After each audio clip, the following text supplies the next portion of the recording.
Are we good? Are we good? We're good. Are we good? I think we're good. There we go.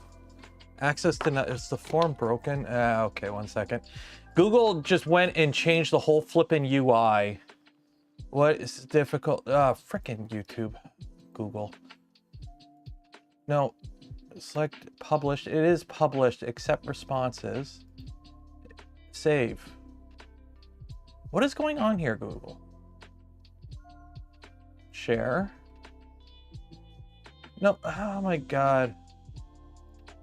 Freaking YouTube. Okay, Google, sorry, one second. Let me fix the form here. They make a copy. They changed the UI. And they like, it used to be super simple because now it's like share. Okay, share. But no, I want copy responder link. Done. Add people, editor view, responder view. Oh, wait. Anyone with the link. Done. Can you guys log in? Can it work? Does it work now? Does the form work now? Please let me know if the form works now. It's working? Okay. Okay. So Google, in their freaking infinite wisdom, it used to be when you made the form, okay, you would just go to responses and you would just click like open, and then I would just copy and paste a link. But now I have to like publish it, and then I have to link it, and then I have to go into the settings and make it not restricted, because I don't want your like log. You don't need to like verify your email. Like they made it. This is a trend. I hate how companies are doing this. Google, YouTube just did this too. It used to be you pull up your creator profile on YouTube. You go through, you log into the creator portal, and you would just click comments, and it would just show all the comments. So it would show from newest to oldest, all the comments my channel has gotten in order from newest to oldest. But now it's no longer the comments tab, it's the community tab. So now I have to click the community tab. That opens up and it shows the comments in there, but it only shows 3 comments. It shows the 3 newest one, and then it shows a bunch of other bullshit I don't care about. So then I have to click load all comments. So they just keep adding steps and adding superfluous shit, because I don't know why. You can't just leave a good UI alone, because you have to like, we need to justify spending money on UI. You know, the UI has been fine. We need to change it up. I hate it. And shitification, yeah. Okay, there we go. How's everyone doing today? It's Tuesday. And some people are like, aren't you supposed to be in England right now? It's like, no, I fly out Thursday night. Fly out Thursday night, I land Friday morning and I fly home Monday afternoon and I land Monday afternoon because time travel. Yeah, change for them. Well, it has to do with, like, you know, if you work for a company in the UI division and you don't do anything because our UI is fine, why would we change it? You have to justify your existence, right? That's how it works with companies, right? You gotta continuously justify your existence. Printing miniatures for 2 new campaigns. Ooh, what campaigns? D&D or something? You know what I really want? I don't know what happened yesterday. I went on a binge of Warhammer 40,000 lore. Warhammer 40K. I don't know why. I just like fell into a rabbit hole of Warhammer 40K lore the other day. And that was like my day. It's just like, oh. Okay. Yeah, everything's a mess. I was working on this, like, I've been working on this piecemeal. So it's like, I gotta make some room here before we can build the printer. Plus, it gives time for everyone to come in. If you're new here, we rarely, if ever, actually start the stream and go right into whatever we're doing because I like to give time for people to show up. Dragonbane and Forgotten Lands. Ooh. This is coming along pretty good. I'm actually really happy how this helmet's coming along so far. It's not perfect. I still keep, like, the problem is, like, I finally hit it with a coat of silver because I'm like, it looks really good when I prime it. Let me do a wet sand and then hit it with a coat of actual shiny silver paint, and it's like, wow, look at all the blemishes and defects. It's like, oh, great. We need a D&D group. I would love to get into D&D, but D&D is one of those things I think I would prefer to do it, like, live, not like over the internet. Plus, I don't know, apparently Wizards of the Coast is being kind of dicks lately about stuff. By the way, Sam, we may have had troubles with your Death Racer, but your mug works really good for wet sanding, so cheers. Remind me never to drink from this cup now. It is filled with sand or paint.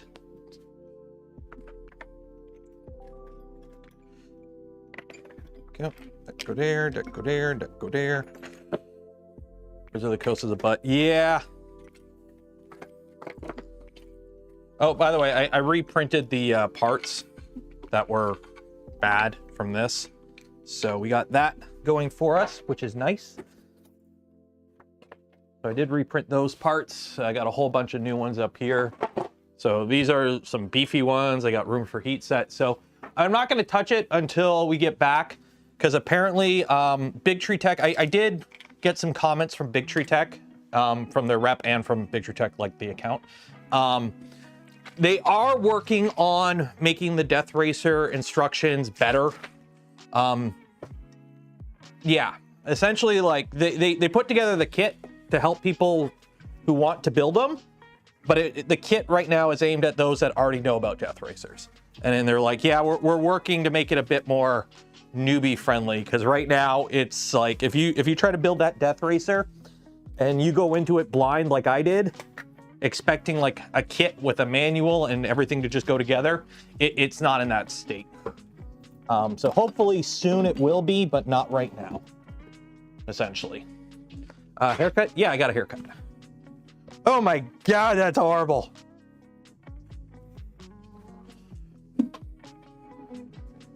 That's horrible.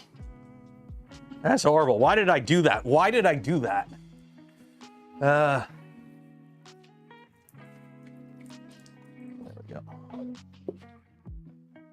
Should I be spraying a lot of isopropyl alcohol over a workbench? Probably not, but YOLO.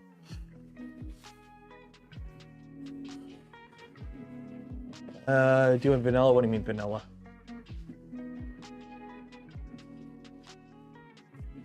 Can you print cosplay props and helmets on a 300? Yeah. Okay. Are you ready for what size printer you need to do cosplay? I'm going to make this very easy. The Ender 3, the Bamboo P1S, and the Creality Ender 3, the Bamboo P1 series and A1 series and X1 series, the Prusa Mark IV, Mark III. Those are like the most common printers people use. Okay, those are the most common printers on the market. They're around 230 to 250 bed size. Most projects that you find for like cosplay and props and stuff like that are either broken up already into multiple parts, or they're very easy. Most slicers nowadays have the ability to split stuff into multiple objects very easily. And there are advantages to that. There are advantages to not printing a helmet in one go. A simple example is supports. So let me grab this guy. So this is what I'm working on. So this is the T45 helmet I'm working on. Andy, hey now. This is what dreams are made of. Also, somebody became a member. Who was that? Amar Hassan. Thank you for becoming a channel member. And El Trano, thank you for becoming a channel member. Best way to support the channel is become a channel member or gift memberships to others. So this is the T45 helmet I'm working on right now as part of the suit. That's right, I'm actually trying to finish this damn thing. So this helmet was printed in multiple parts. You can look inside. There's a seam, there's a bunch of seams. Andy Miller, $20. Cheers and appreciate it. Thank you. So this was printed in multiple parts. The problem with printing it in multiple parts, let me turn my overhead camera on, is now you have to glue it all together and you have to line it up. So depending on where the seams lie, it adds a bunch of extra work, because now you got to glue it together, you got to blend it, versus, oh, hey, it's just one piece. You don't have to worry about a seam. The problem is, if I were to print this like this, okay, just straight up like this, you have to support a bunch of stuff. Your layer orientation can matter. Let me grab the other helmet. So for example, here's the exact same helmet. Okay, here's the exact same helmet. So what's the difference? Well, let me get overhead. Or actually, we might be able to fix this. 1 second here. Somebody sent me a LUT.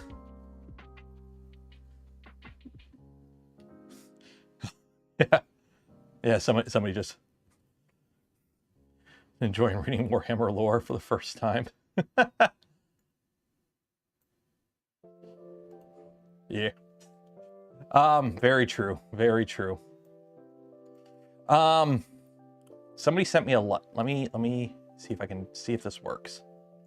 So where is this? There it is. Okay, so download the LUT. Hopefully this isn't a virus. So overhead camera. Yes, I know the camera's broken. I mean, technically this works. The green camera works right now, right? The green camera works. This works. But we want to fix that. So overhead. How do I apply a LUT? How do I apply a LUT? Filters, interact. Filters? Add a filter. Upward. Noise, gain, compressor. No. Effects filter. Oh, here we go. Here we go. Apply a LUT. Anti-green. Okay. Browse. Downloads. Where is it?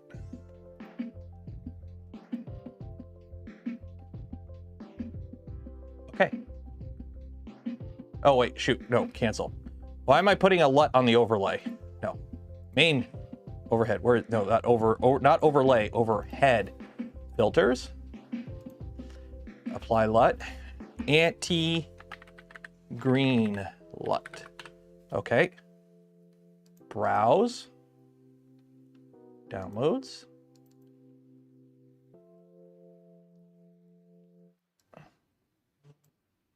Close. No, it's still green.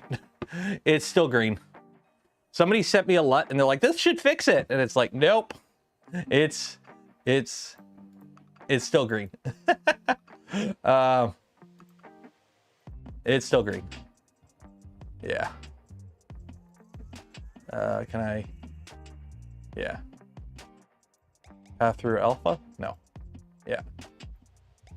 Yeah, it just makes it brighter. Slightly less green. Okay, whatever. It don't work. But anyways, you can see here, depending on the orientation you print your part, this is already hand worked and everything. But you can see here, like, See how these layer lines are very chonky? You can orientate your parts. If you're printing a helmet out of multiple different parts, you can orientate your parts in different ways so that layer lines are easier to hide. So for example, this part right here, you can see this is one part right here. So if I were to print this helmet like this vertically, okay, like you would normally print a helmet, you would have some pretty severe stepping right here. Okay, you would have some pretty severe stepping. That sucks to handwork. So this part, you print it vertically like this, right? So that way you don't have that stepping issue because now it's a nice smooth vertical surface. But that would make this area shitty. So by breaking it up into multiple parts, you can orientate parts into different orientations. So that way you have less handwork to do later on. It saves a ton of time. Another thing you can do too, and I've just started doing this, I don't know why I waited so long, is adaptive layer heights. Especially like when you're doing big stuff, it can be a pain because it adds a bunch of time. But when you're printing the little doodads, this is FDM, by the way. This is FDM. That came out great. When you're printing like these little things, right? Little prints that are like an hour a plate or whatever, turn on adaptive layer height because it'll shrink those 0.2 layer down to whatever, and you won't have as much of a step to work out. Because believe me, it is a lot easier to post-process stuff that is smooth to begin with. So yeah, you know, when you're printing a big thing, it might be advantageous to print it with a chunky nozzle with big layer heights because it'll make the printing aspect of it quicker. But what you save in print time, you make up for in handwork time. And I don't know about you, hitting file print and walking away for a day and coming back, and then spending a couple hours handworking is a lot easier than, oh, it printed in 12 hours, but now I need to spend 12 hours handworking it. I'd rather let the machine do the work and just wait a little bit longer. Yeah. Where's that setting in Orchid Slicer? I don't know where it is in Orchid Slicer. I know where it is in Prusa Slicer. So yeah, so this is the current state of the helmet. These parts are just friction fit right now. They all got to come out and get hand worked and whatnot. But it's getting there. It's getting there. And then I got to do the whole rest of the suit. So that's that. Where can I put you for now? You can go here. On my paint stand. There we go. Oh, this is, I got it. My entire desk is covered with dust. It is getting, I've been trying to sand inside here. I got to get like a sanding booth made up or a paint booth in the dirty side of my garage. I got to make some room for that. That's kind of the plan when I get back from England, is so I can do all this dirty work, not in my work area, and like the other side where like the lawnmower is. Okay. Kind enough to screenshot it in Discord. Just most slicers have a search function, just variable. In Prusa Slicer, it's called variable layer height.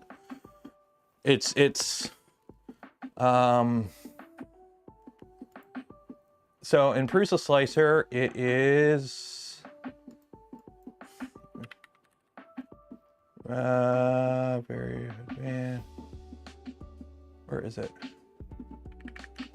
Help if I spell it. Variable. Yeah, variable layer height. It is under printers general. Enable variable layer height. It's right there, right here. So it's under printers general. Printers general variable layer height. There you go. It's nice to have because it will save you from, like, a print like this would have pretty severe aggressive steps here. That would be harder to get away if you just try to, you know, variable layer height, just less steps. Okay. What are we doing today? Oh yeah, we're building a printer. That's right, we're building a printer. Before I get started, before I forget, don't forget every stream we give away a spool of filament from Polymaker. If you want to win a spool of filament from Polymaker, link is in the video description. Enter for your chance. While you're down there, if you want to help support the channel, the content I create, things I do, consider becoming a channel member, Patreon supporter. Gifting memberships to others is the best way, in my opinion. Or if you just want to go shopping, you know, most of the Black Friday, Cyber Monday deals are over. There's affiliate links in the description. Don't cost you anything extra, but go a long way in supporting the channel. And other links, like the Gamer Sips one, get a waifu with a raifu. You save 10% with code Canuck. And this is a GLOOP build. GLOOP has sponsored this build. They provided the kit and are sponsoring the build series. So if you want to buy some 3D GLOOP, get your GLOOP on, save 15% with code Canuck. I believe there's a link in the description for that as well. TG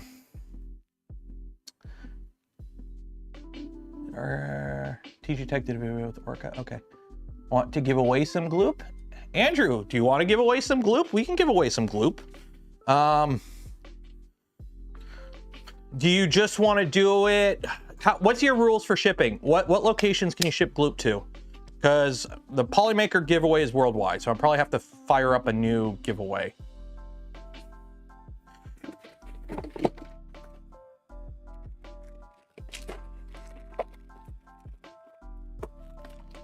We can ship pretty much anywhere. Okay, if you want to roll it, we will just use the existing giveaway form. Or actually, you know what? Let me fire up a new form. Let me fire up a new form here. Make a copy. Win GLOOP. Make a copy.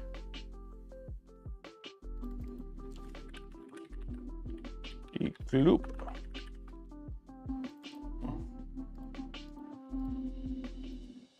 Any specific type of GLOOP? PLA, ABS, PETG, or just whatever the winner decides they want? Any specific type?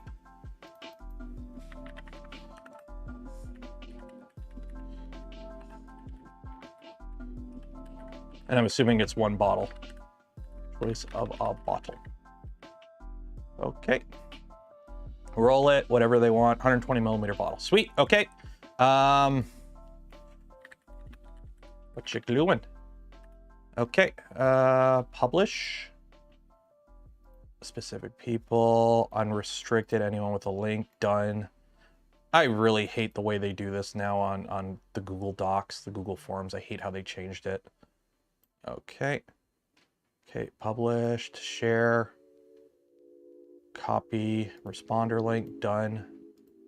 Okay. Win some GLOOP. There you go. Pin. Place pin message. There you go. There we go. We will do a draw for some GLOOP. Let me know how many you want to give away, if you just want to say it in chat or just DM me. How many bottles you want to give away, or if we're just doing one.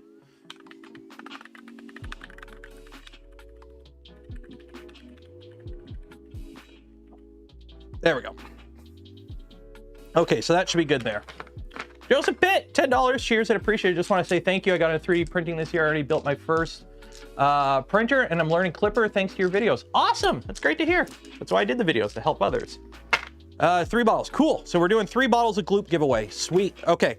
So where we left off last time, we had a conundrum because we didn't have these guys. So we pretty much determined what ended up happening, why the kit didn't have these. As you can see, this kit is white. It's a white frame. Andrew sent the frame off to get powder coated or anodized, whatever the coating is on it. And he just took the box of extrusions and shipped it to go get done. And then the box came back. Well, the problem is these were supposed to be in the box, and whoever did the powder coating or whatever, yeah. So we got some replacements. Yeah, 3 draws. So 3 people win a bottle. So basically what's going to happen is I'm just collecting your emails, and then Andrew will email you and just, you know, hey, because I don't want to know where you live. I don't want to know where you live. I don't want to collect your shipping info and whatnot. So yeah. So download, show history. Where is the assembly manual? There we go. So where were we at? Where were we at? We were here. We were putting the frame together. So there we go. Okay, so we got M516s. Okay, cool.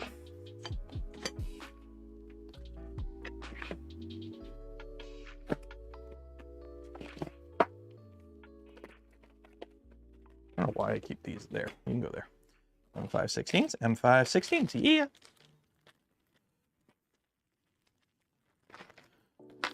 The orange belts, I believe he had them custom made. I believe he got the belts self-sourced, essentially. I don't know exactly where he got the belts from, but I don't believe they're an off-the-shelf item. Oh, what's going on? Share requests. What? Oh, jeez. Oh, God, I screwed up. Ah! 1 second, 1 second, 1 second. I screwed up. Clear. There. Who is A2 Creative? Extra printer. Who's A2 Creative? Anyways, okay, we're good now. You know how I had the form set up incorrectly? How you guys couldn't enter? That's GLOOP? Okay. You know how I had the form set up incorrectly? You guys couldn't enter right away? How I had to like do that? Yeah, it was set up so that you had to request permission, and I just got like a couple dozen permission requests sent to my inbox. So that's why my phone was exploding. I was like, why is my phone just going off like mental? Oh, that's why.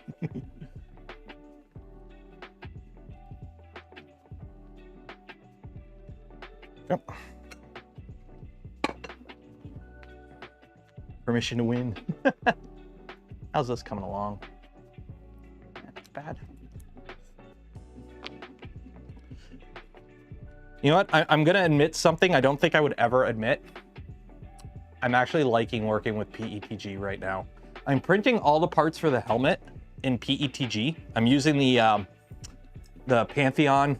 I'm unspooling the big spool onto like little spools that I have. Where'd I put it? Yeah, these little spools of bamboo. So I'm unspooling my big chonky spool of PETG CF onto the little spool so I can dry it. And then I'm feeding the Prusa with it. And not gonna lie, PETG CF, carbon fiber PETG, is actually pretty nice to work with for cosplay stuff. It doesn't sand as nice as ABS. Okay, straight off the gate, it does not sand as nice as ABS. Pure ABS, I can just take my mouse to it, my Black & Decker mouse, and it just knocks it flat. But what I'm noticing is the, how do I word this? The vertical surfaces require less work. The vertical surfaces require less work to get smooth.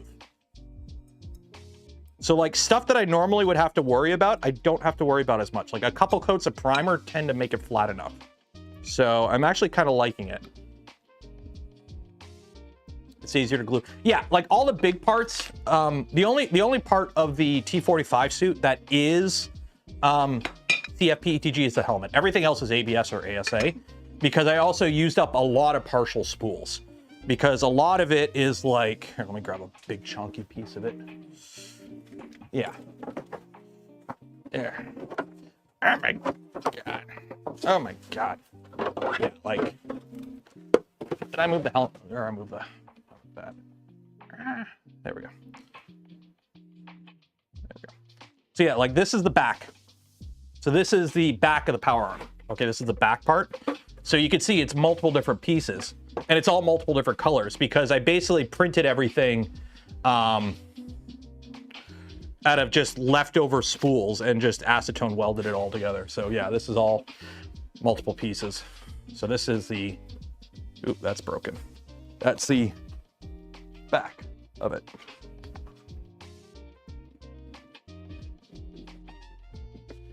But yeah, it's gonna take a while to do it all. I'm doing the helmet because the helmet is like, I could at least make a video out of the helmet. Mr. Rogers, thank you for becoming a member. Cheers and appreciate it. It took me a second there to read that name. I'm like, Rogers, who's Rogers? Wait, do not print Space Marine. Oh yeah, yeah, everything's ABS. What I've been doing is, 3 walls, 5 top, 5 bottom, and like 20% infill. Because I don't mind a little extra weight if it's a stronger thing. So M510s and a shim. Like, I fully expect this to be heavy. It's a freaking power armor suit. But I'm okay with that because I know it's going to be heavy. Also, friends don't let friends print cosplay in PLA because the moment you leave it in your car on a hot day, it all melts on you. And nothing is more disappointing than your work falling apart. What layer height? 0.2 with adaptive layer heights enabled. Unless you're printing big parts. So, let me grab another big part. Today's stream is going to be a lot of yapping, just so you guys are aware. I feel like we're going to be doing a lot of yapping. So for example, here is the shin guard for the power armor. So if you're wondering how big the shin guard is, here's one shin guard. Okay. Here's the knee. This is the ankle. Okay. And there's also a printed piece here, but this is separate. So something like this, just go like 0.2 layer height the whole way. But there are areas right here, where some adaptive layer height would have been nice. But considering how big this is, that would have added quite a bit. Also, it looks like a spider made a nest in here over the summer. Awesome. There's a lot of spider nests in here. Nice. That's gonna be fun to clean. Oh well, it's ABS.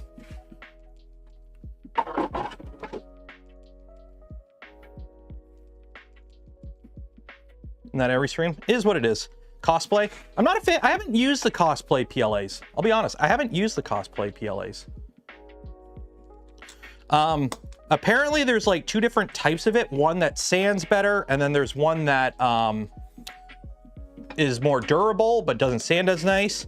I just go with ABS. I prefer ABS. I've had much better luck with ABS. Yeah. Where'd I put the shims? Here we go. Shims.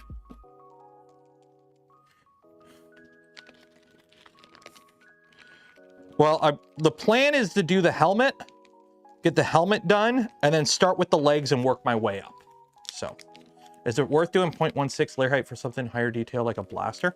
The choice is yours. Anstar, I'm not going to tell you what to do because I don't know you. I don't know what you're looking to get. I don't know what the outcome is. I don't even know what you're printing other than a blaster. There's a lot of different blaster designs. All I'm saying is there's pros and cons to going with, you know, what you're going to save in print time, you may make up in handwork if you go with thicker layers. Okay, you'll save some print time. The prints will be stronger with higher layer count, but you're going to do more work. So what I recommend for the bigger, chunkier stuff, go with the bigger nozzle and the bigger layer height. Okay, because it's bigger stuff I find is also easier to handwork. What? Okay, goodbye, buddy. Just pokes his head out, asks a question, and leaves without an answer. But yeah, so what I could say, what I'd recommend, what I've been doing for the bigger stuff, 0.2 layer height, 0.4 nozzle, whatever, or 0.24 or whatever, 0.6 nozzle, whatever works for you. I think some of the bigger parts I did use a 0.6 nozzle. Why aren't you? There we go. Do you not want to screw in? Come on. What's going on here? There we go. And then for the smaller detail stuff, like the, the little detail parts, go with the lower layer height. So, yeah. It depends what you're looking to get. It depends on the outcome you're looking for and whatnot, and how much time you're okay with spending sanding.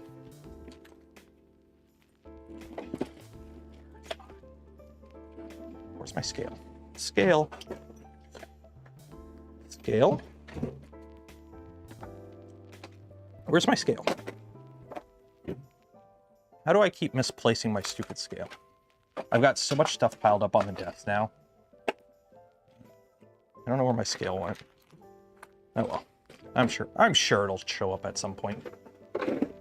At some point it'll show up and they'll be like, ah, there's my scale. Yeah, whatever. We'll just eyeball the bed for now, and I'll figure out where it goes later. Yeah.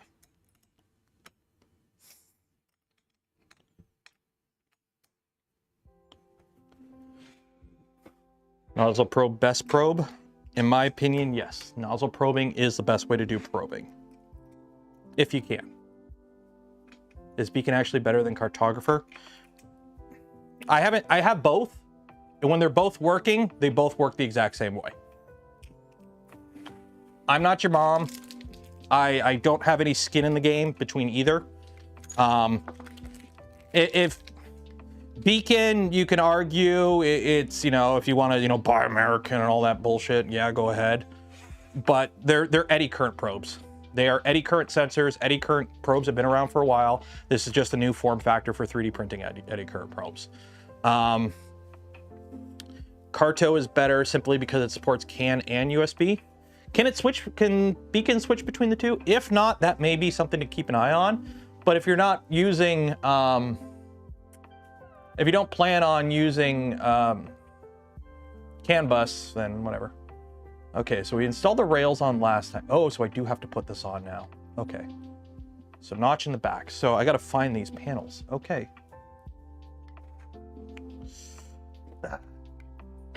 Panel kit. Oh shoot, did I dox myself? No. Security checked it. Oh, that's great. Carto is half the price of Beacon here. I know what I'm using. Hey, I'm not your mom. I'm not your boss.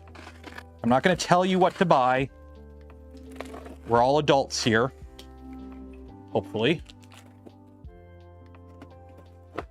But I have both. They both work good. Simple as that. That's really all I could say is I've got both here, and when they work, they work.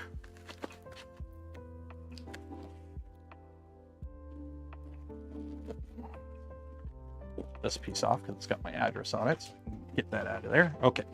Now I got to find this bottom panel. Followers already know where I live. You better not know where I live. You don't need to know where I live.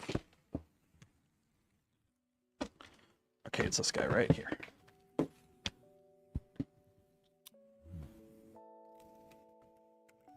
I come from Canada, eh? And they think I'm slow.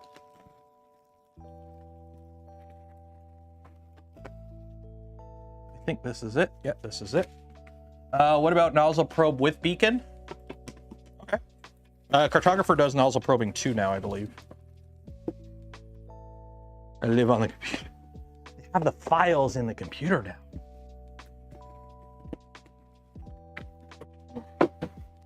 Are these part of the kit?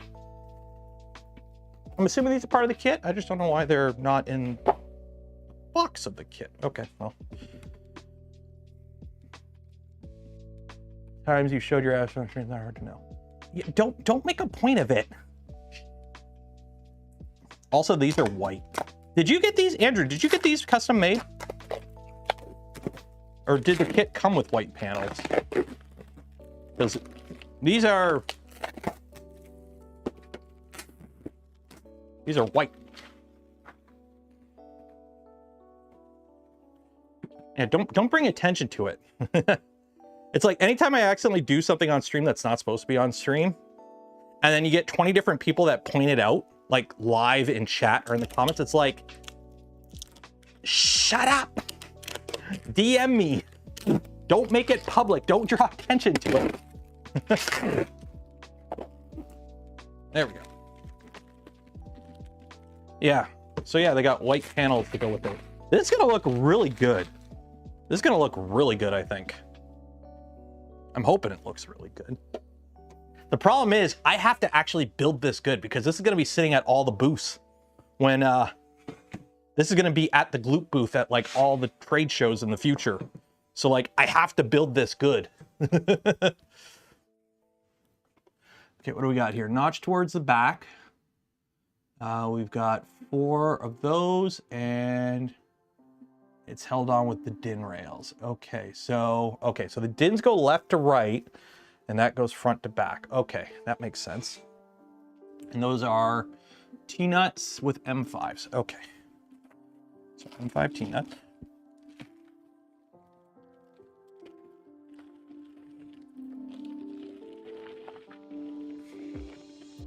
Can't stand the 2 black ones. Well, I can paint them if you want. You go over there.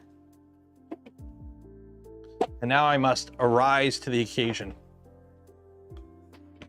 Arise, chicken. Arise, chicken.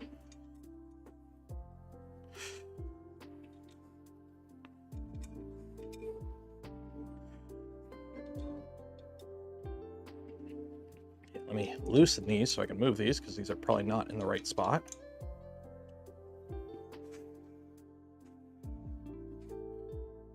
Should have had Steve build it. You come into my channel and you question my printer building skills. You come into my house.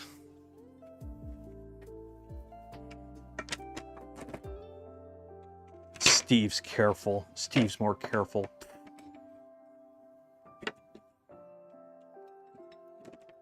Steve's more careful. What even is that? What even is that? Steve's more careful. Did I drop it? Nope. Okay.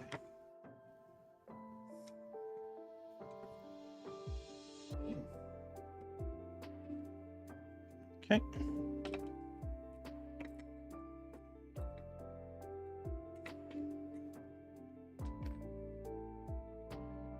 Okay, now I need that cross beam. In.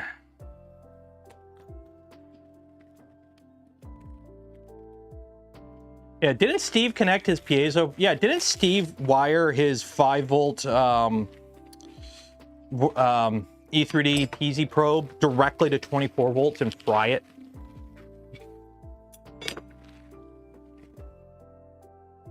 What do we got here? M510s.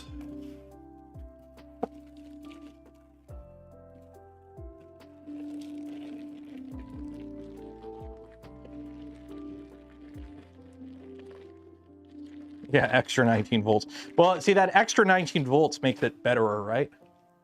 And those just screw right on.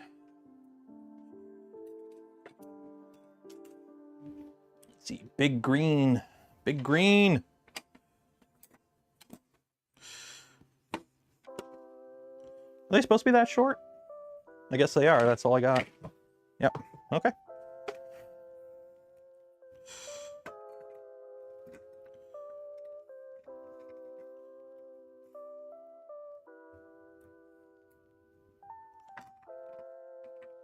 Somebody left a comment on one of my streams. They're like, your overhead camera is broken, I think. And I'm like, are you just having fun or are you being serious? Like, I didn't know if they were being sarcastic or if they were like, hey buddy, I think your camera's broken.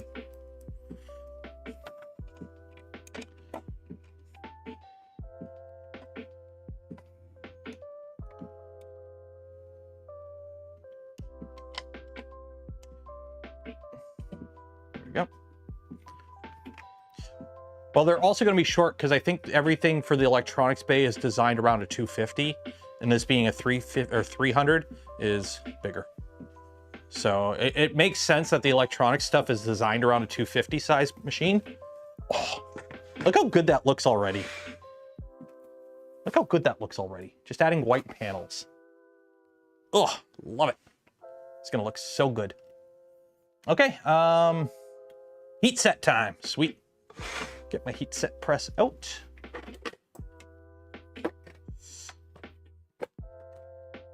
Stay still. I've had to repair you already once. Wait. There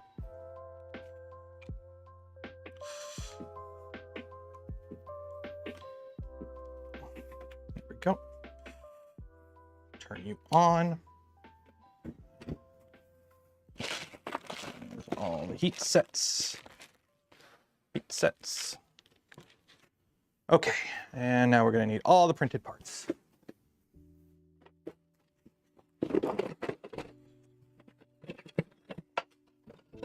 All the Z parts.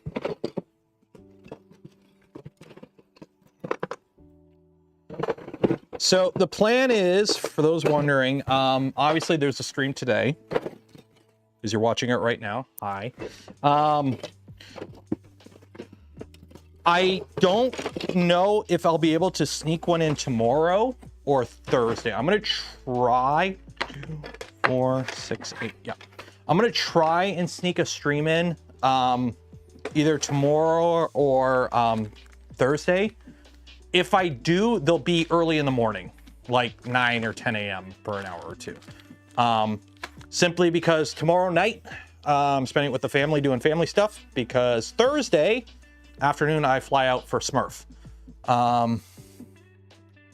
Ooh, 290, that's too hot.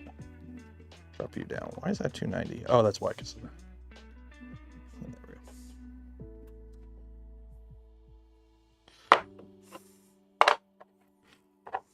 There we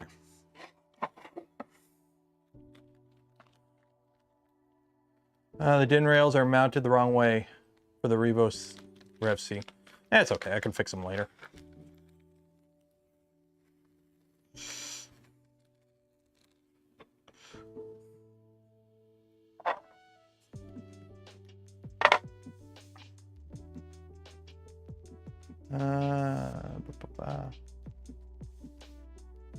LDO kit goes the other way. Yeah, okay, I'll swap them later.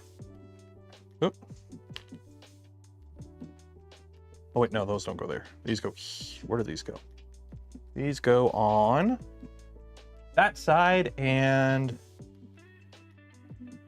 why do I have 2 there? Oh wait, no, those, okay, I'm looking at the other part. Okay, yeah, so these go here.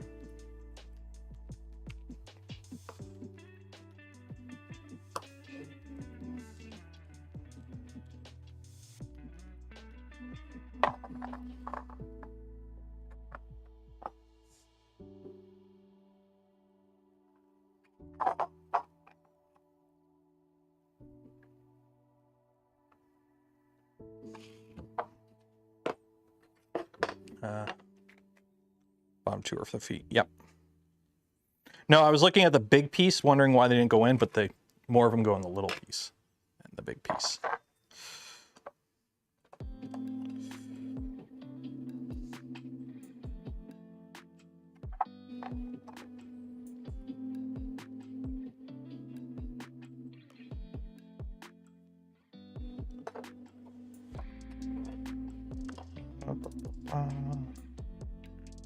Your stream just crashed. That's not good. Stream just crashed and you have not enough memory. What? How many Chrome tabs you got open right now?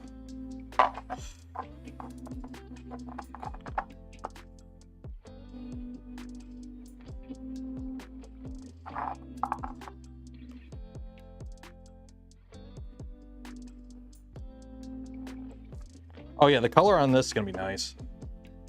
This should be a pretty nice build, I think. Oop, nope, wrong side. This side.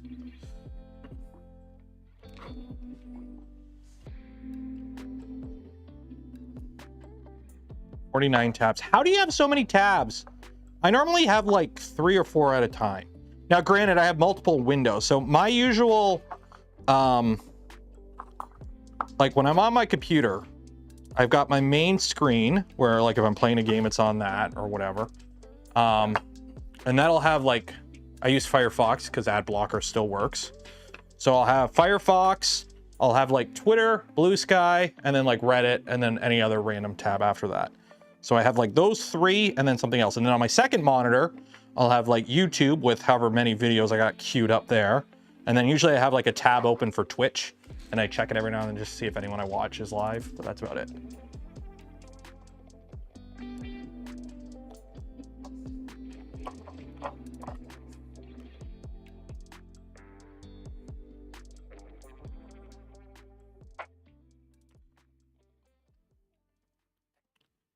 Oh shoot, Chrome just crashed on me.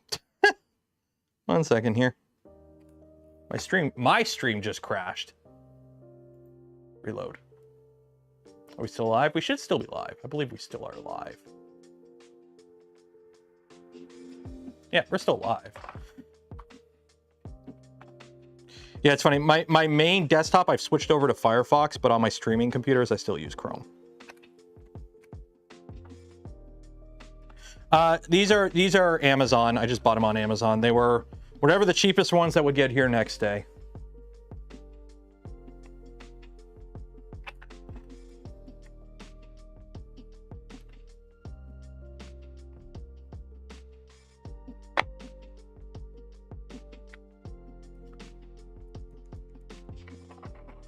after the stream today, I gotta go to Costco.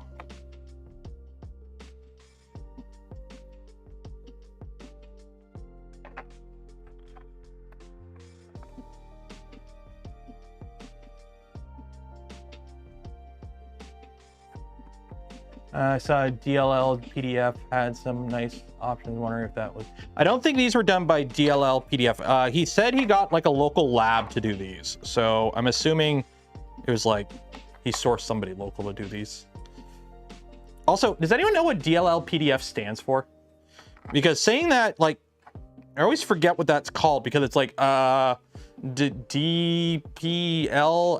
like, it's not an easy to remember name. It doesn't roll off your tongue. If you don't know who DLL PDF are, They do custom extrusions like anodizing and patterns and whatnot.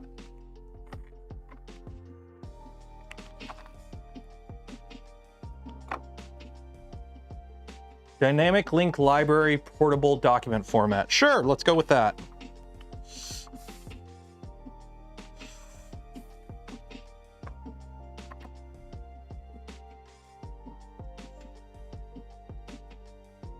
Like, I know they're both file extensions. I know DLL is a file extension. I know a PDF is a file extension. So does it have anything to do with that?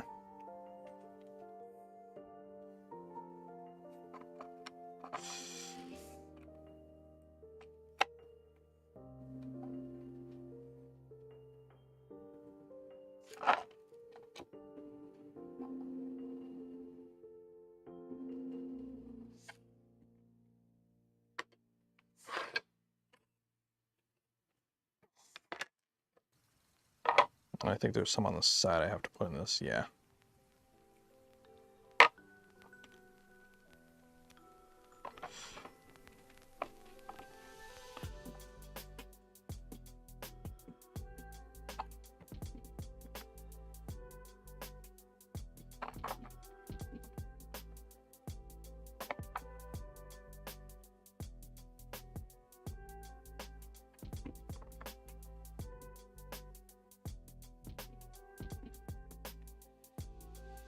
With Chrome crashing randomly on everyone. Chrome, honestly, apparently, like, I seen Google has to sell off Chrome. Is that a thing? Is that like an actual thing, or is it just something some US government's trying to do?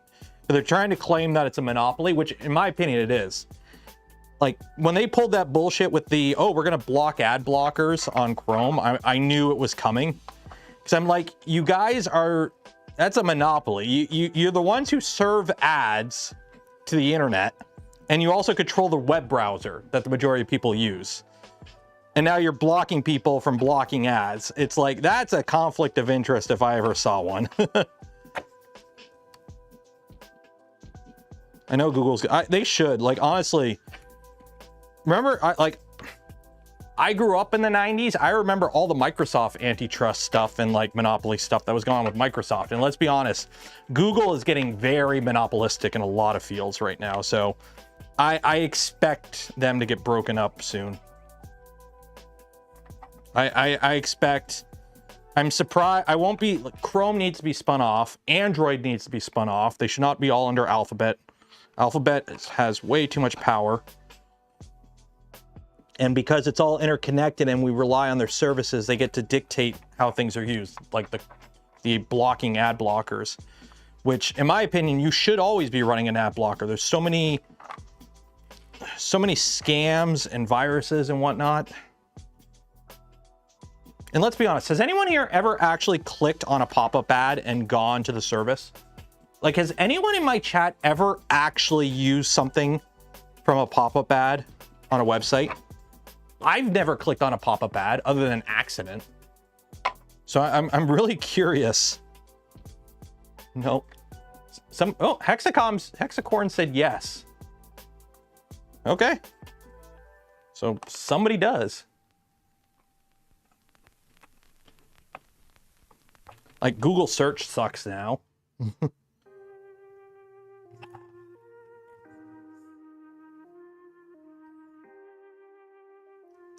Like, the only time I remember ever clicking on ads and actually like using them is on like a forum. Because some forums, you know, back in the day, you would go on the forum and they would have like sponsored ads, but it'd be like, you know, you're in a Discord for a community and there's ads from companies that service that community. That I understand, right? You know, it's like back in my days when I did the Pew Pew stuff, you know, you go on the Canadian Gun Nuts forum and it's like, oh, hey, here's a bunch of the sellers. That makes sense.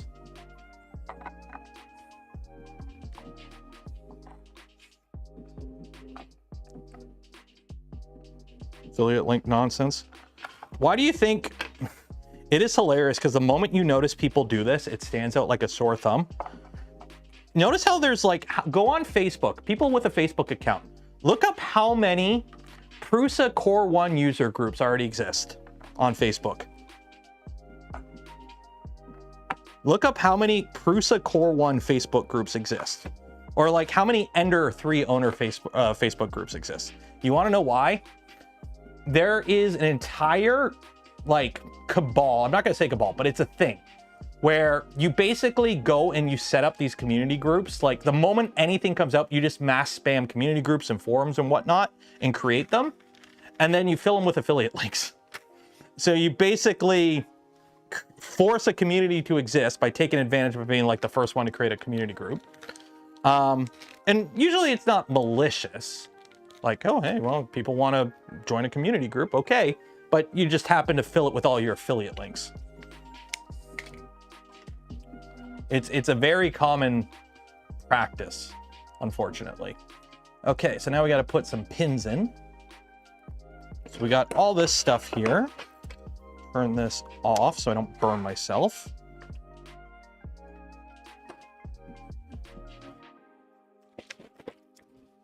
Never understand Facebook group. It's because it's a lot of people, Facebook is like their only social media. But yeah, search is horrible. Search is horrible on a lot of stuff. Okay. So I need to find the pins. Now, are the pins in this? Or are they in the motion system? I think they're in the motion system kit.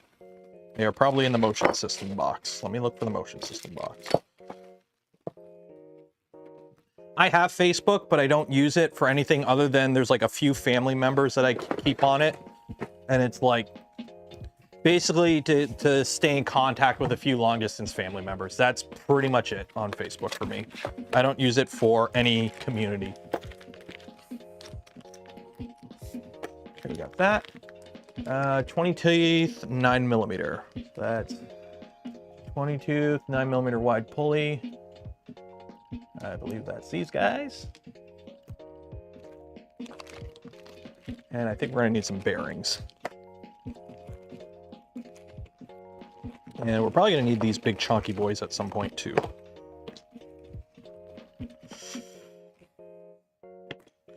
Oh, these look really nice. And I'm probably gonna need some set screws. Do these have set screws? Okay. These don't have set screws. Okay, I gotta find the bag with the set screws. Where are the set screws? Are the set screws in them? Here.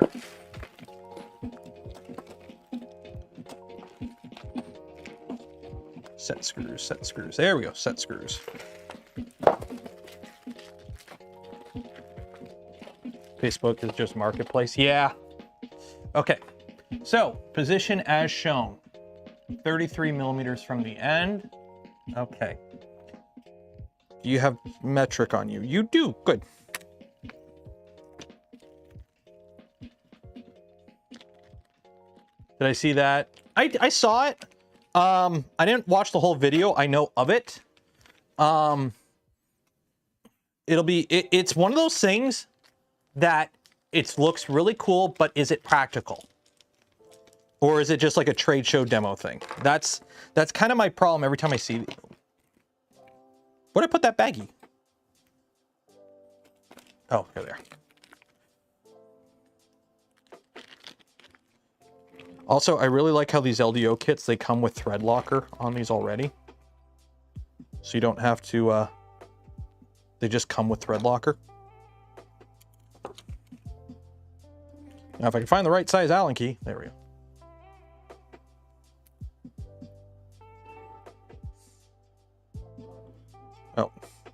Like, you're the right size. Why aren't you working? No, you're not the right size. Where is this the right size? No. How do I, what the frick? No, you're the right size. Oh, geez, 1 second. I got Bondo on it. Must use this for something. Yeah. I really got to buy some hex head Allen keys. Okay, you know what?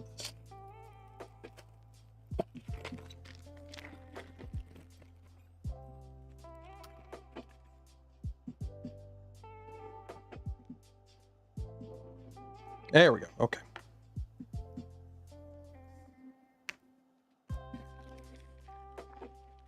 It is not that complicated ad, but it's worth. Yeah, the problem. Yeah, that's Troy J. Basically, it's not hard to do mechanically 4-axis or even 5-axis. 4 and 5-axis CNC has been around for decades. It's nothing new. The problem is you can't just, you know, there's no slicers that support it. You're pretty much like everything you slice is a custom, like, one-off thing, essentially. You have to, like, generate your own G code, which kind of sucks. Wow, these are stiff. There we go. Okay. So, what do we got? 33 millimeters from the end.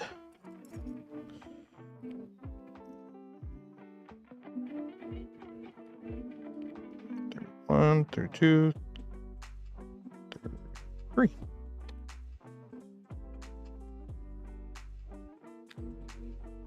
Am I getting any use of the Milo? Not really, because I haven't been able to use it. I don't have room to set it up. When I built it, I did do some test cuts with it. I did do some stuff. I did actually machine something out of metal. I don't know where I put it. I like it. The problem is I don't fully know how to use CAD in terms of generating G code for CNC. So everything I've done is pretty much like 2D, like contour milling kind of thing, like cutting stuff out. Like basically if you could use a laser to do it, I've done it on the Milo. The problem is I don't have anywhere to set it up properly. That thing needs a bit of room. And I had it set up on this bench, but as you can see, this bench has been taken over. So yeah. I would like to get it back set up and actually like doing full on proper stuff, but probably have to wait for a bit.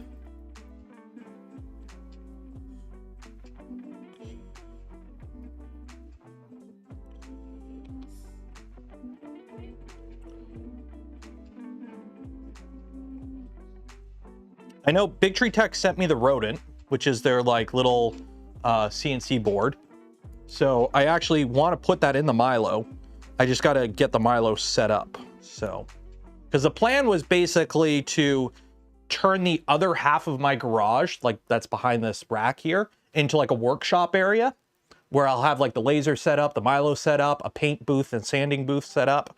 But it's just, the weather got cold and I don't have anywhere to put the stuff that's over there right now. So that just the way the cookie crumbles sometimes. Okay, so I gotta put a little bit of friction on here.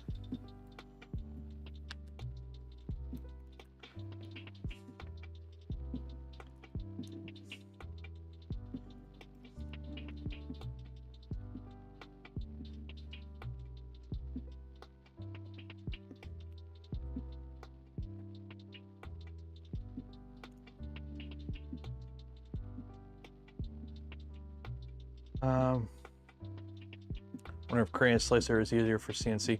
Well, CNC, there's already tons of programs for CNC for generating G code.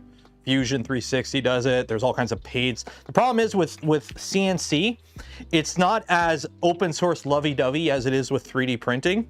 You're not going to find a lot of fully featured free G code generators for milling, because most of them are like, oh, we have a really good one. It works with 5-axis and everything. It's 20 grand a month for a seat license.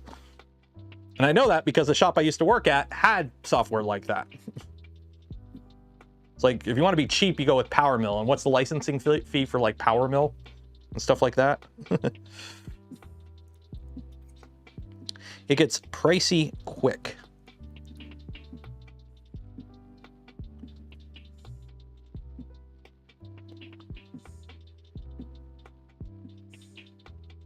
Yeah, CAM programs are not cheap.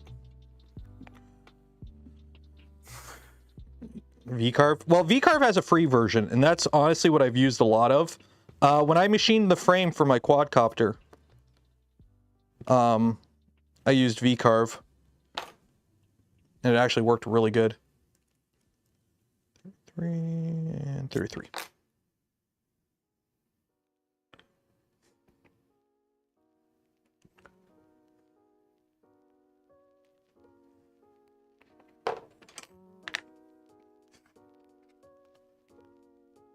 So don't forget, if you haven't yet, we're doing 2 giveaways this stream.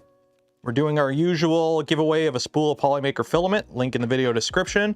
And then also we're giving away 3 bottles of GLOOP, which is for gluing 3D prints together. What about Fusion? Yeah, Fusion 360 has CAM, but the problem is a lot of the features are locked behind a paywall for it.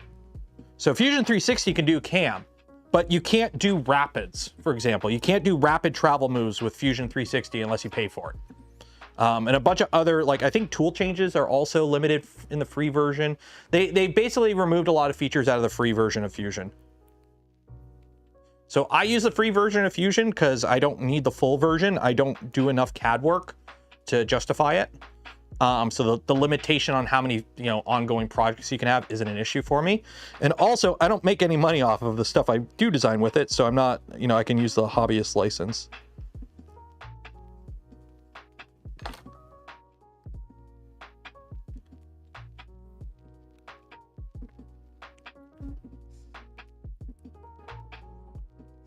I keep forgetting that. Oh, is it done? It is done. Okay. Also, this has been so good. I never ended up making a video for it. They're probably yelling at me in DMs. What company is All Power sent me this little battery bank. It's like 600 watts, I believe. But you can see it's covered in sand and whatnot. I use this anytime I have to do any work outside with like the saw or my palm sander or anything. I bring this out now. So instead of having to run like an extension cord to my backyard where I make a mess, I just bring this out with it and plug like my circular saw in or whatever. It's great. I love it.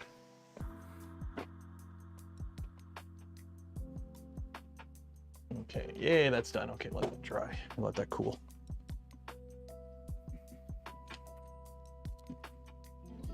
Okay. Yeah, I do have to do a video on that. I don't think they're too happy I never ended up doing a video on it.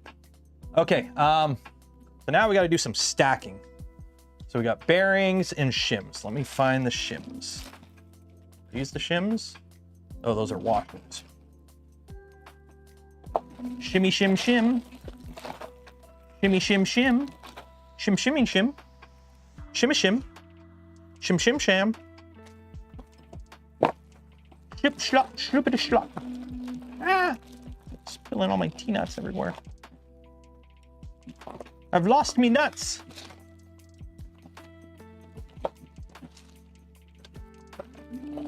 Okay, where did all the shims go? Oh, there we go. There we go. Now things can go shimmingly. So there's a little loophole. HSM works in the engine behind Fusion Cam. If you have SolidWorks and Fusion, HSM works add-on enabled and all features are enabled. Oh, okay. I don't know if it's still a thing. What is HSM? What kind of drone have I built? I built an Odinata. I have a few FPV quads. I don't do anything crazy with them. I just fly them around fields nearby. But I built one and I did a video on it and the video did shit. So I haven't done FPV stuff on the channel since then. But it's a little Odinata. It's a little 2.5 inch. It's actually a fun little quad. Little 2S. It actually will run on 3S. So let's see. So this, sweet. Okay, so we got bearing go on there. And then we got 2 shim. We got bearing, 2 shim, and then pulley,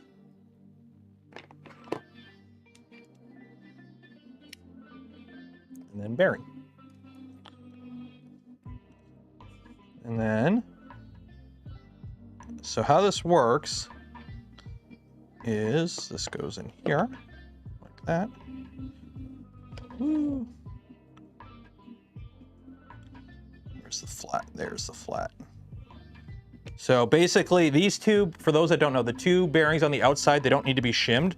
They can float because everything is indexed off here. So when it comes to your positioning and everything,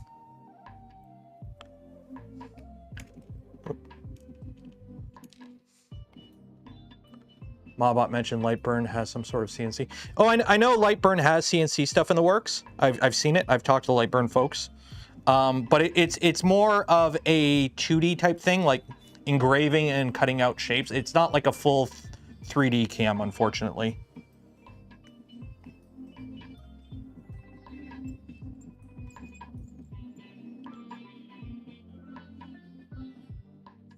Go.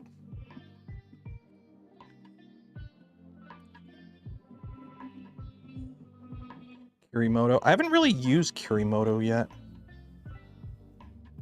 Oh.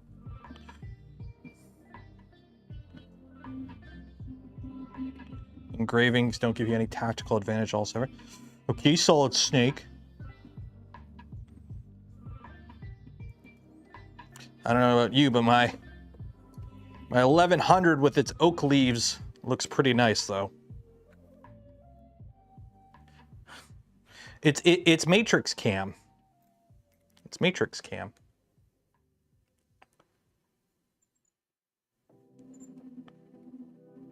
There we go. And that is 1 Z-axis unit assembled. Okay, so again, bearing, shim, shim, bearing. G-code has been around forever, ain't going away. Yeah, G-code is an industry standard. It isn't, like, yeah, there's probably more efficient ways to do it, but G-code is so ubiquitous in the industry. It'll be a big push to change out G-code to something different.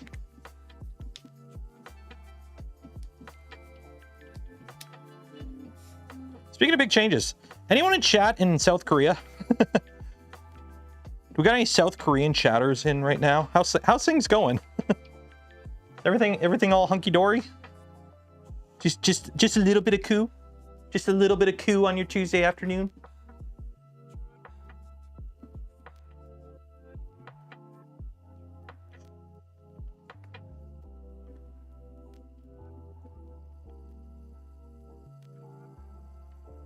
Under martial law. Oh, look what's going on. Yeah, I woke up, but it's like martial law in South Korea. And I'm like, did the North do something? It's like, nope. President's just about to get kicked out and impeached and tried to panic and you can't fire me. I declare martial law. And then the government voted like unanimously to rescind it.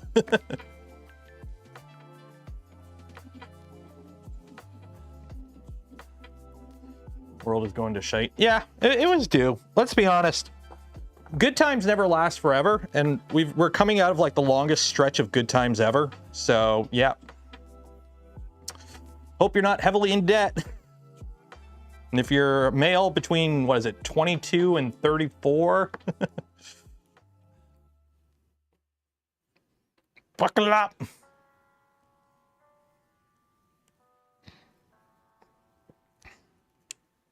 So hey, since the end times are coming, you might as well subscribe to the channel, right?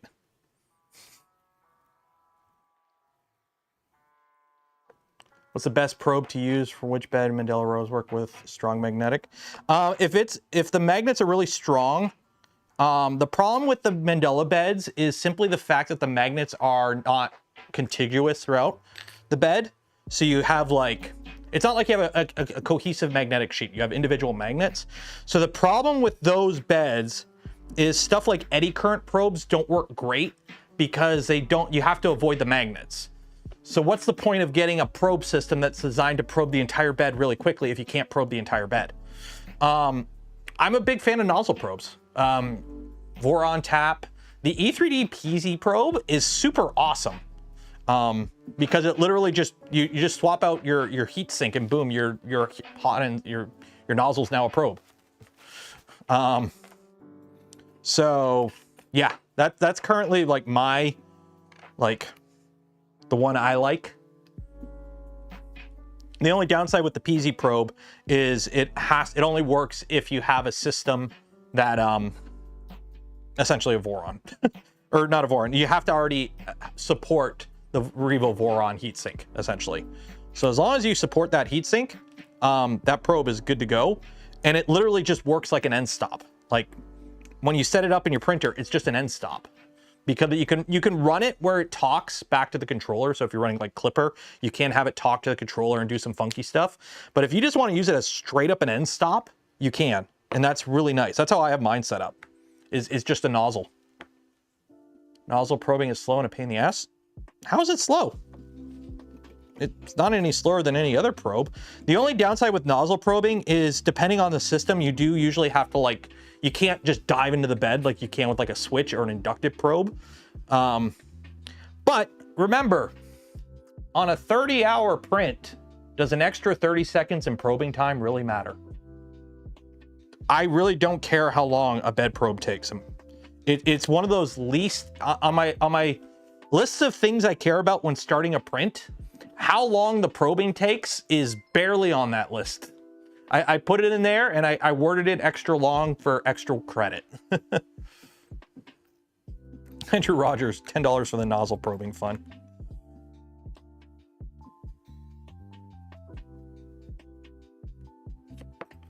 So yeah, so I personally like nozzle probing because the advantage you have with nozzle probing, it is the most accurate type of probing. Simple as that.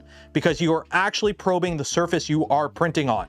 The problem with inductive probes, with the cartographer, with the beacon and eddy current probes, you're not probing your print surface. You are probing the metal. So if you have, you know, a textured PI sheet, or you have, you know, your spring steel and then a sticker and then a PI sticker on that or whatever, you're not actually probing your print surface. You're probing below it. And yeah, sure, as long as your print surface is consistent and like the spacing is accurate, you're fine. But like, isn't always. There is variance to like a PI coating. The better PI coatings are less variable, obviously. But there still is, it's still never going to be as accurate as actually probing your physical bed surface. Plus the advantage you have of like an actual nozzle probe sensor with like nozzle force, you can swap out your bed with any material and it's not a huge issue. So like, you know, okay, that has cartographer, but like that one has a PZ probe. I can throw a glass bed on there and print on glass and not have to change a single setting in my machine. I can literally just throw it in and off it goes. I can probe my hand. Like, there are advantages to that. BL Touch. BL Touch isn't bad. The problem is BL Touch is, it sucks in a high intensity environment. What do I mean? Don't put a BL Touch in a Voron. You will kill it. BL Touches are too susceptible to interference from electronics, in my opinion. So if you have like a tool head control board and a bunch of other electronics, they get funky, I've noticed. And temperature, high temps kill them. So we've tried BL Touches and Vorons in the past, but we straight up don't recommend them because they don't last. They don't last. They end up dying, or they end up just not working good enough to be worth it. I have a BL Touch. My very first Voron that I built, my V1.5, I built it with I bought a legit BL Touch. And it worked for a couple weeks, and then it died. So.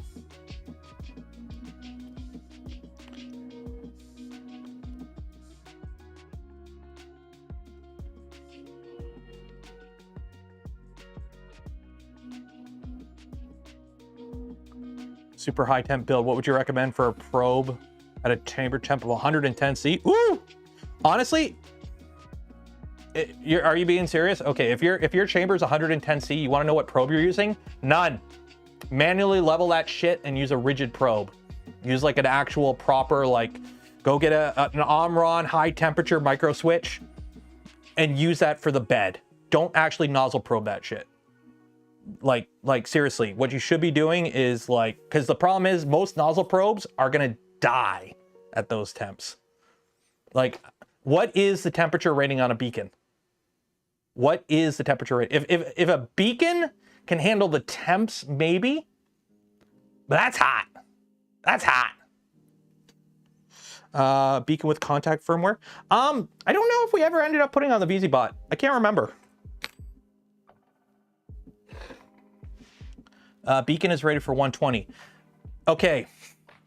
The cartographer probe I have in this machine, which doesn't have a heated chamber. The chamber on here gets to 60 Celsius, and that's at the bed at 105. And the beacon, or the cartographer on here is reading 100 already. So, yeah.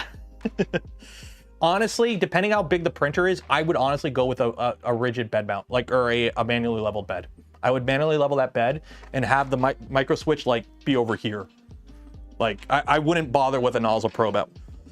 Also, depending on the material you're printing, you most likely are going to be printing on a raft anyways. If you're printing like the super high temp stuff, like there's a reason the, is it Formbot or Stratasys? There's a reason the Stratasys machines print on a raft. Yeah. Basically, yeah, I wouldn't trust any PCB probe. I don't know what the temp rating is on, like, okay. Yeah, you can use the E3D high temp stuff. Like, depending on your hot end, yeah, you might be able to use a, oop, okay, the door fell off, so I gotta fix that. Fun fact, VHB doesn't hold up in super high temps. I don't know what, because the one you see here with the aluminum, that's a high temp printer. This has an E3D high temp hot end in it. You could put a PZ in there. I don't know what at least with the E3D PZ, no, the PCB is still going to cook because it's a 110 chamber. I wouldn't. Personally, at 110 chamber, I wouldn't even put a tool head board on the machine. All electronics would be outside that chamber if I was doing 110. I would go with a manually leveled bed. I would run wires from the tool head. I would not have any PCBs inside that chamber, personally. But that's just me. If you want to try something, go for it. Let me know how it works. Okay, so we built that. Oh, we got to put our belt on. Let me get the loopies. Where's my loopies at? Where's my loopies at? Electronics. Belts, chains, and fans. Yeah. Where's my loopies? There's my loopies.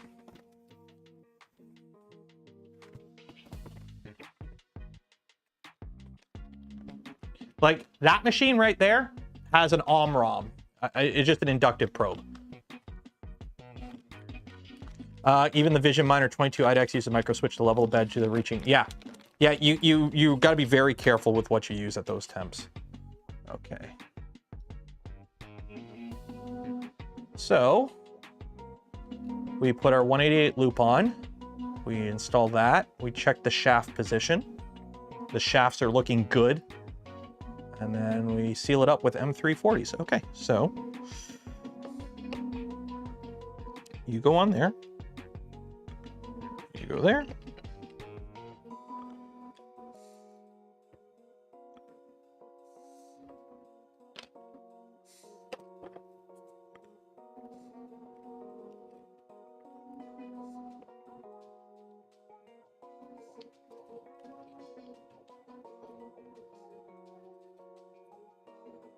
Oh, they added that. That's different. Okay, cool.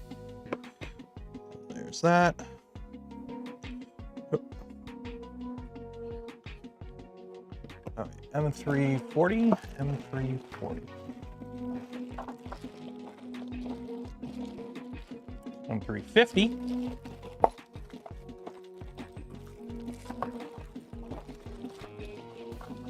M330. M38, M350. Where's M340?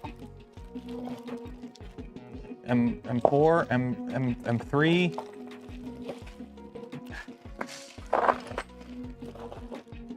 M340. I gotta stop putting bags back in here that are open. Any new HueForge? No. I've done a few.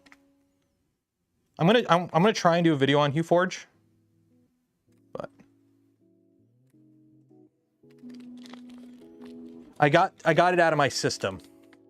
You know how when you that first like week when you got a new toy, you go crazy with it, and then you're like, okay, I got it out of my system.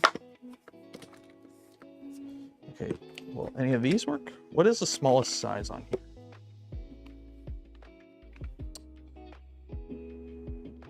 Shoot, it doesn't go that small. Yeah, that's kind of annoying.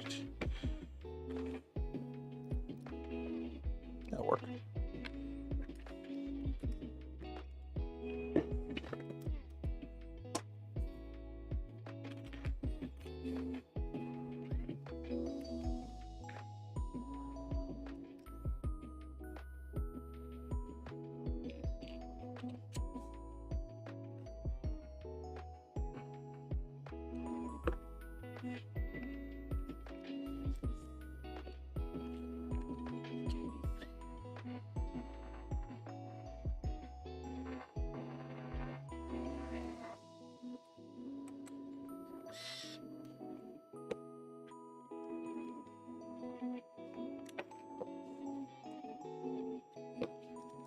From the Beacon fact, all components used are 125C rated. The PCBs are comprised of low protection. Okay, well, it might work.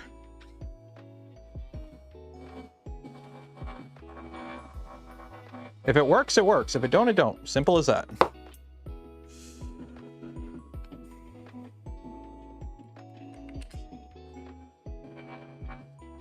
But it will be a failure point. That's one of those things. It's like, yeah, if it works, it works. But just be aware, it might not work, and it might be a failure point. Static Void, £6. Cheers and appreciate, or sorry, €6. Appreciate advice on a high-temp build. Funnily enough, is actually a tiny T from Printer's Edge, which I also introduced. Nice. Yeah, that's another thing. If you're building a high-temp printer, build as small as you can go. Because the bigger the printer, the bigger the chamber that you have to heat. So you're gonna have better luck if you go with a, basically build as small as you need.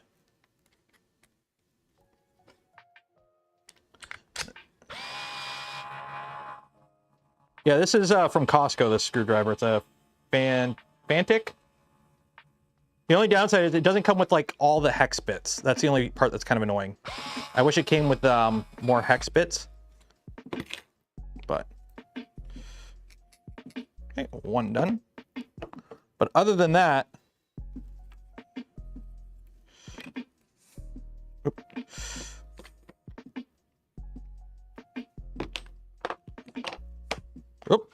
drop that.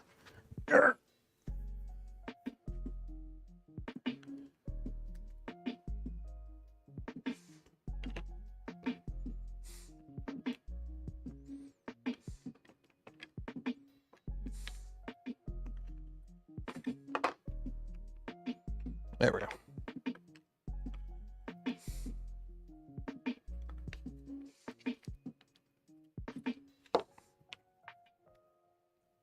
Just regular set and grind on the shanks.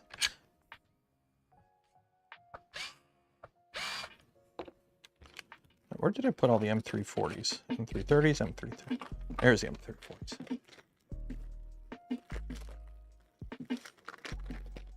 M340s. Copy that one.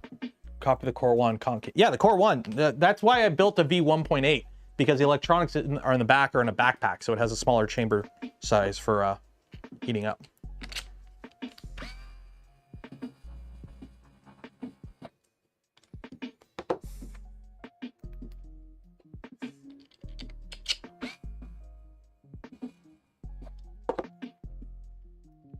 Sure, Costco also got the vacuum duster. Nice.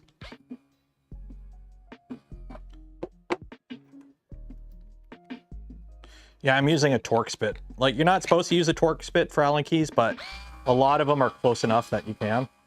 You just got to be careful because they will strip them a little easier. But for the most part, they work pretty good. Core 1 runs Marlin. The Core 1 runs Prusa firmware, which is forked off Marlin, but it's heavily modified.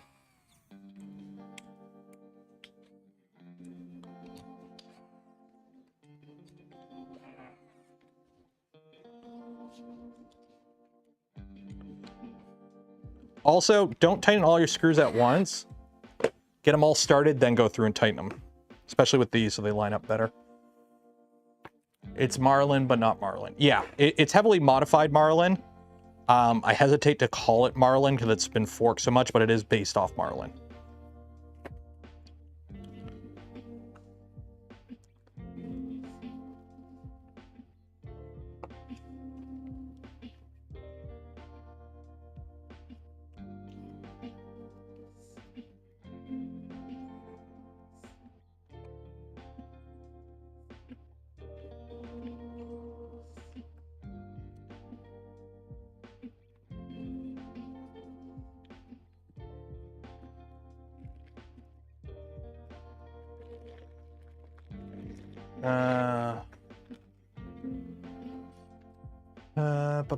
It's basically Marlin and Marlin brother.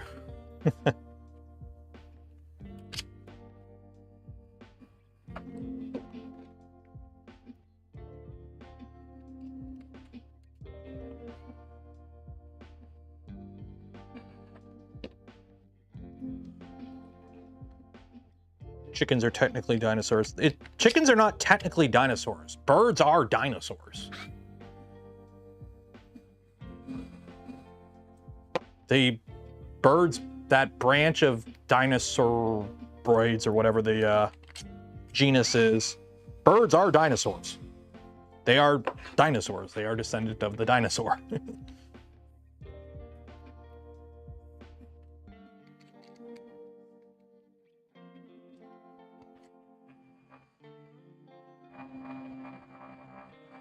This is so much nicer.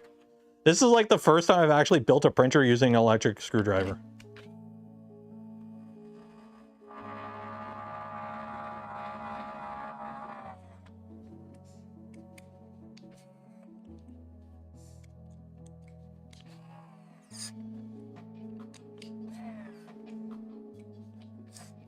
Cassowary. Oh, cassowaries will mess you up. Stay away from cassowaries. Don't mess with them. There we go. Make sure we're good. We're good.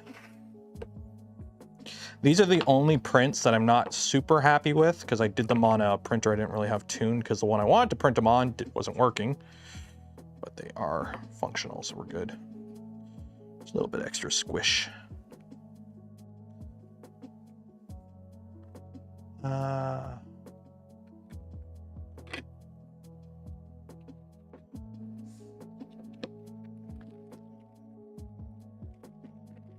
Milwaukee 8 volt. Yeah, the only reason I didn't, all my other power tools are Milwaukee. I like Milwaukee. But this was cheap. Plus I don't have anything else from Milwaukee that uses those small batteries. And this just has an internal battery that's charged via USB-C. So I'm like, yeah, it's good enough.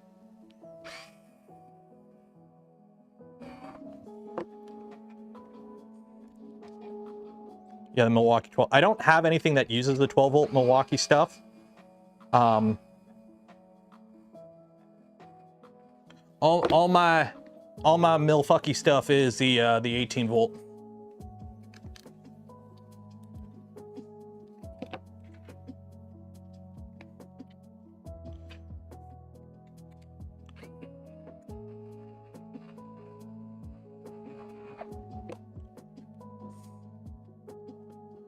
Ostriches defeated the Australian army twice.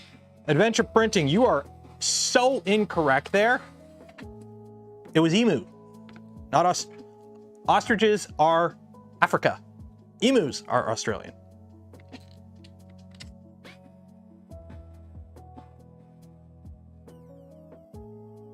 Or are they invasive?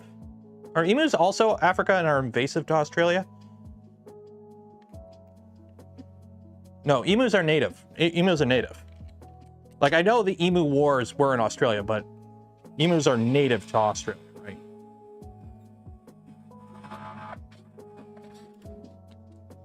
What's an emu? They're smaller ostriches.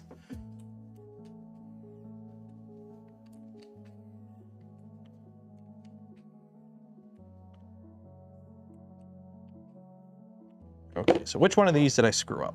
This guy. This one, I didn't line up everything before I tightened it. So I gotta loosen it all.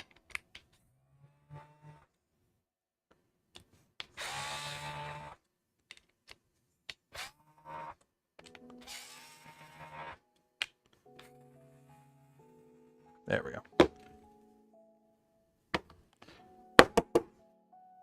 There you go, get lined up.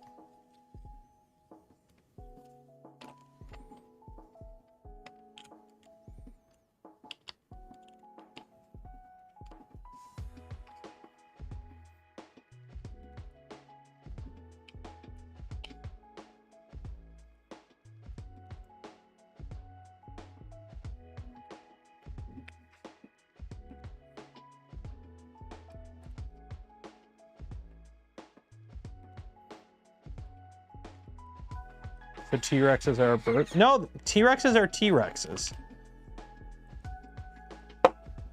Just because something has a common ancestor doesn't mean like it's like when you get the whole, oh, if humans evolved from monkeys, why do we still have monkeys? It's because humans didn't evolve from monkeys. Us and monkeys evolved from a common ancestor. Like a tree, right? They branches, they split. So modern birds are here. Dinosaurs are dead up here. But modern birds, oh, look, it connects way up here.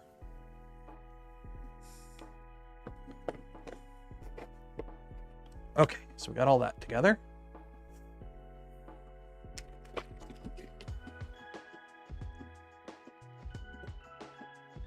Apparently there's an ostrich place. Yeah, we have, there's a few zoos around here. We have one an hour or so north of us. And they have aminals. Okay, accent part. Accent part. Okay, so we're gonna put the feets on. Where are the printed parts?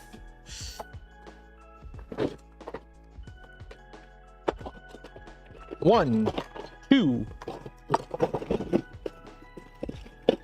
three, four. Ah. Okay. Now I need my M5 hexes. Nope. Haha.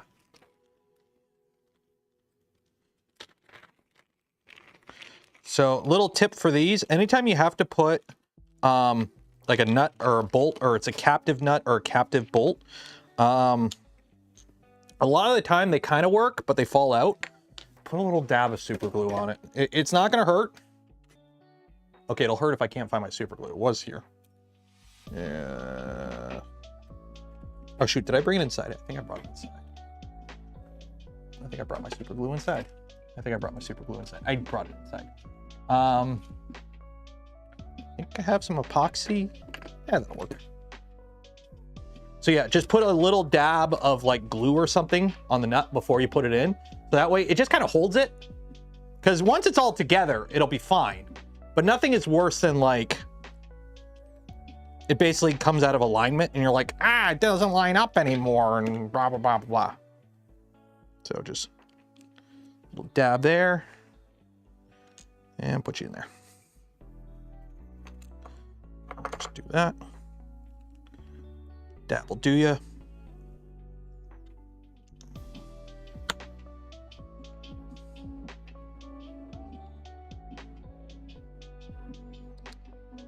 Just enough to hold it in place when it dries. There we go. Here's my garbage bin. Don't tell the Gloop guys. Well, Gloop doesn't work with metal, so I think I can take a mulligan on that. Okay, so now I gotta wait for that to dry. How'd these come out? Heat. Okay, you're good. Like, look at this.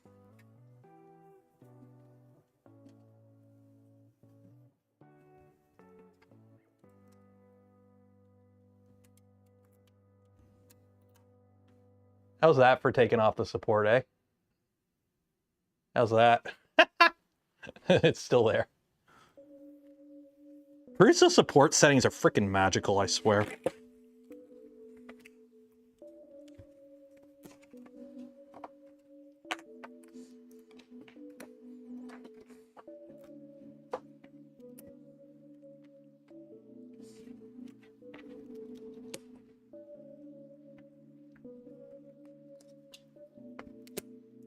Yep. In the bin.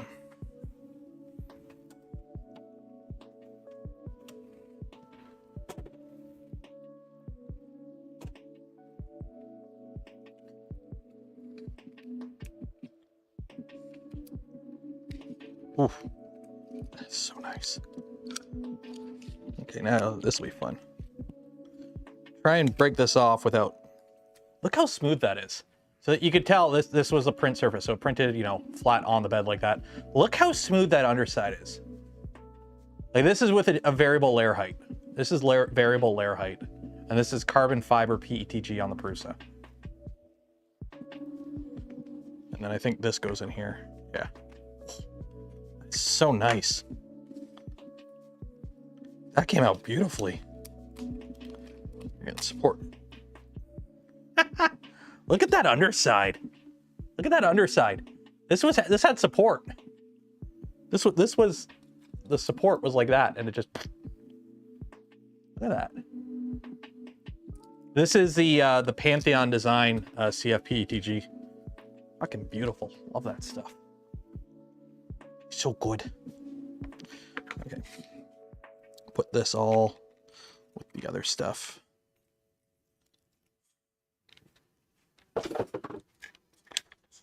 There. You can all go. You're the little pieces. So little pieces go in there. Those the little pieces. I want to get the helmet done soon.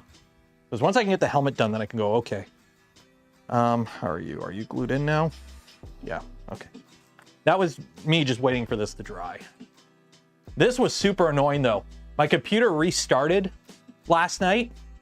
So the problem is I loaded all the files for the helmet and I had them all like, as I was like printing them, I would like, you know, delete them and whatnot. So the problem is with the computer restarted, it like got rid of everything and I had to start over and I'm like, damn it. Okay, this I'm gonna have to hollow those.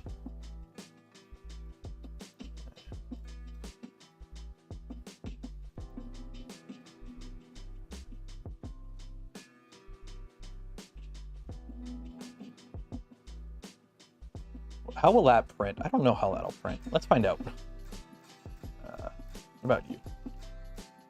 What are you? How do you work? That side? Okay, you're a little.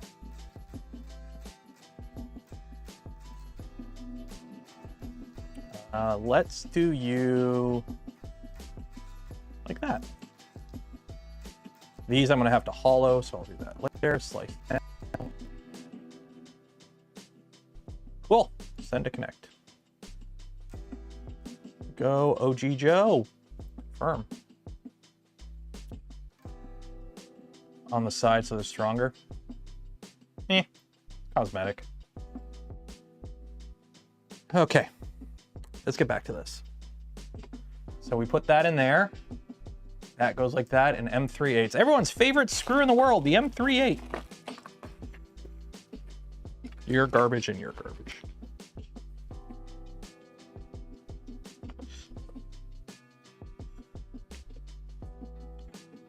Okay, so how does this go? How's the orientation? So the little hook goes over the thing. Okay, so. Yeah, because there's a hole right here. And this has to go over that hole. Okay. No organic supports. Did I forget to turn on organic? Oh, yeah. I was using organic supports, but last night when the computer freaking decided to turn off and I had to like load everything up, I I forgot to change that over. I normally do use organic supports, but...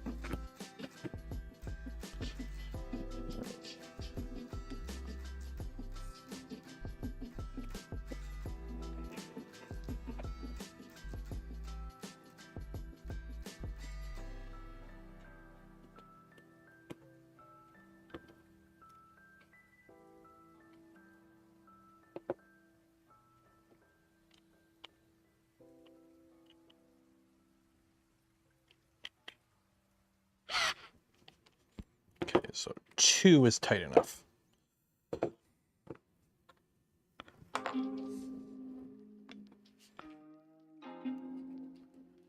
Looks like the look. Yeah, the organic supports look nice, don't get me wrong.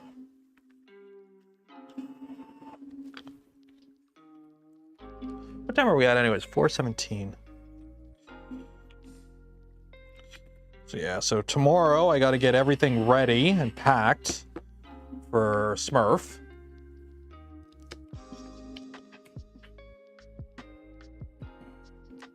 So again, I'm going to try and do a stream at some point before I leave, but no guarantees, essentially. If it happens, it happens. If it don't, it don't.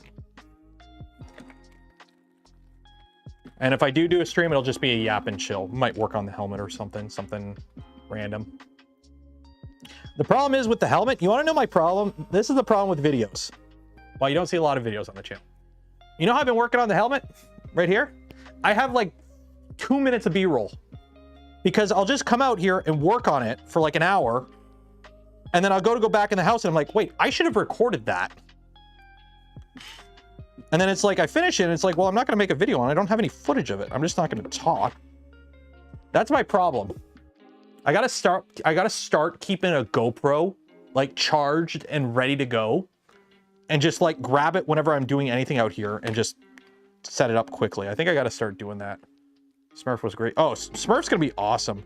I'm disappointed that I have to go like in and out. That's my only regret is like, I wish I could spend more time.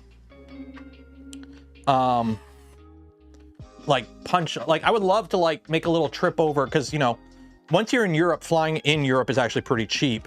So I would have loved to hop over to like Prusa, for example. But I have like an open invite. The problem is I don't have the time.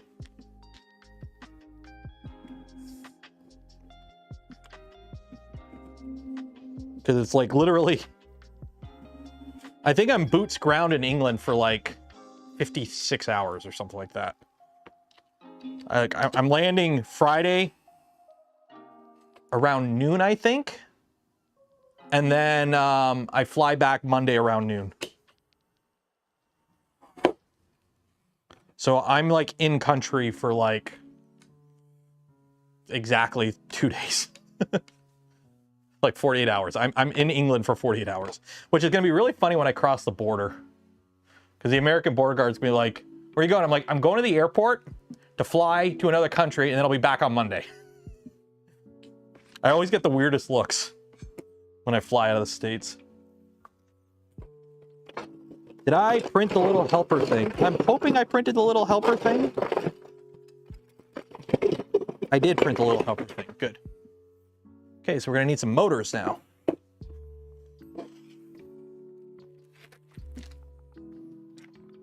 Pie Grant. Oh yeah, Grant's doing like a pie thing. Somebody's like, hey, you should like shave. You should shave for charity. I'm like, you haven't seen me without the beard. There's a reason the beard exists. Plus, I can't ruin the branding. Doesn't Toronto have an airport? Toronto does have an airport. I flew out of Toronto last year. So the thing is, though, there's no direct Air Canada flights into Manchester. They basically all cost, it would have cost me $2,000, and I would have spent like 6 or 7 hours in Frankfurt. Versus flying with Iceland Air out of Detroit, where it's like a 1 hour layover in Iceland. So I get to go to Iceland. That'll be cool. Okay, so grab the motors here. So we got 1, 2. Don't want babyface Taylor.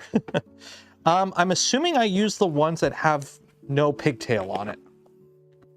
Yeah, I'm assuming I don't use the ones with the pig. I think the pigtails are the XY motors. I think the volcano chilled out. I didn't hear anything about cancellations, and I haven't got any updates or anything from Icelandair, so I'm assuming the volcano isn't an issue anymore. I think. There's no videos on the channel of me without a beard, but I did used to have a much shorter beard. I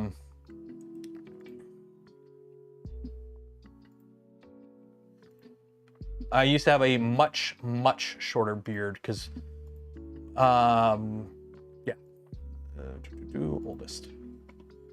So yeah, if you go back and watch like the first stream, way back in the day, yeah, the beard used to be much shorter. And I used to not wear a hat. But yeah, beard used to be much shorter back in the day. Because remember, when I started doing all this was during COVID too. So I used to have this, but a little bit shorter. And then when COVID happened, I trimmed the side and I just went with like a goatee so that way I could still wear a mask.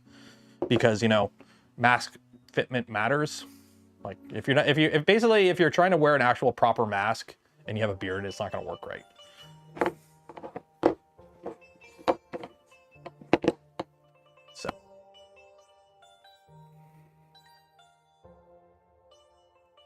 Okay, so let's see. So we got a GT2 16 tooth pulley. Okay.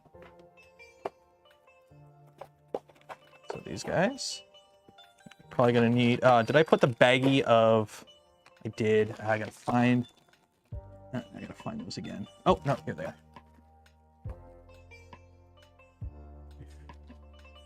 Looks so much younger. Yeah. Well, that was also like 3 years ago. Because it'll be what? It'll be 3 years that I went full-time YouTube in March. No, that's even older. No. Oh, shoot. When was that?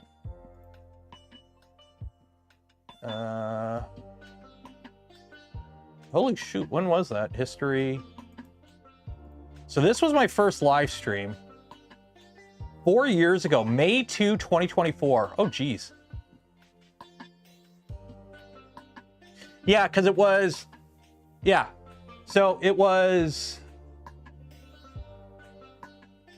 it'll be 5 years. It'll be 5 years in May that I've actually, like, I view this as like, because I have videos on my channel older than this, but this is like when I really started caring about like being a content creator. Is when so I view this as like when I started being serious about YouTube, like this date. Because my channel's from 2006.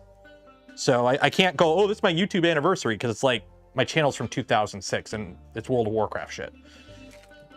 But I view this as like when I actually started being a content creator. So that is my channel launch date for, you know, this. But it'll be the 2001 or 2000, no, it was 2022. So it'll be 5 years of content creation, 5 years of streaming this May, and 3 years of full-time YouTube this March. Time flies when you're having fun.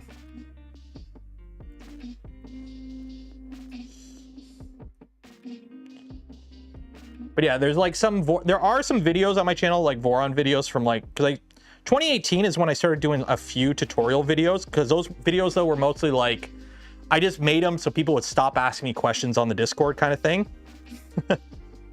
Like I wasn't planning to be a content creator. I didn't have any monetization on the channel or anything. It was just some videos I made to help people on the Discord back then. And then when COVID hit and we were all stuck in with lockdowns and stuff, I started streaming to keep myself from going insane. And then one thing led to another and now we're here. So it's been fun. It's been fun. Feels like, yeah, we'll see. Hopefully I can get another year or two out of it. Like the plan was never to be a YouTuber, by the way. The plan was never to be a YouTuber. It just kind of happened. I was between, I won't say I was forced into it. It's just certain situations made being a YouTuber an optimal outcome. And we'll see how it goes. So.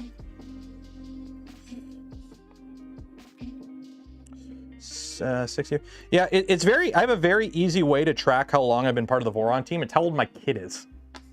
My kid is 6. He turns 7 next year. I bought the frame for my V2 the day he was born. I built my V1 before, I was building my V1 before he was born, and I bought the frame for my V2 the day he was born. Guys, if you need permission from your wife to make big purchases, wait till they get an epidural. Then ask them. They'll say yes to anything.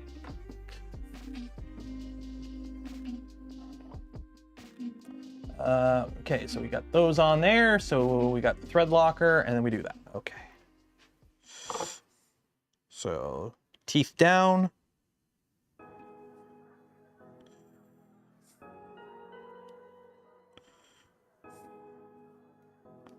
Laser. If. Got something that works? Not really.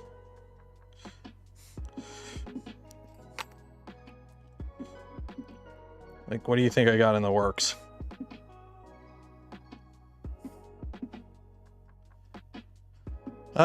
What in the FISEC kit is scrap and should be replaced? Fans? Motors are okay. The fans, the wiring, and the electronics, in my opinion, are the downside of the FISEC kit. So this little printed jig tells you how to line up your motor. So there's like your A motor, your B motor, your extruders, and then your Z. So how you line this up is you put it on the edge here, and you line up the teeth and that, and then that's your alignment point.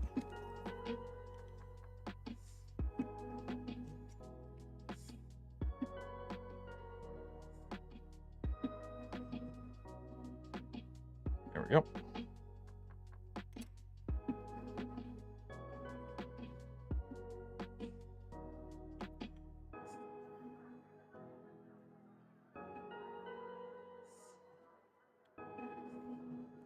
Good job at 3D. Maybe. I'm not gonna lie, this isn't the long-term plan. Basically, two things kind of happened at once that made me going full-time YouTube make sense. The shop I worked at, everything kind of went to shit.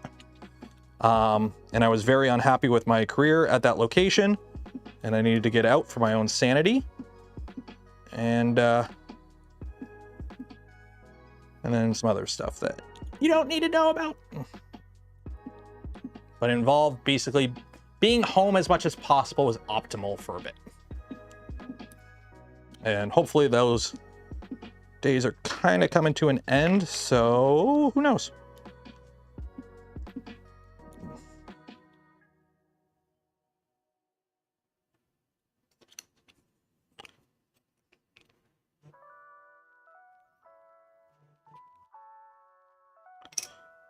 Thread locker?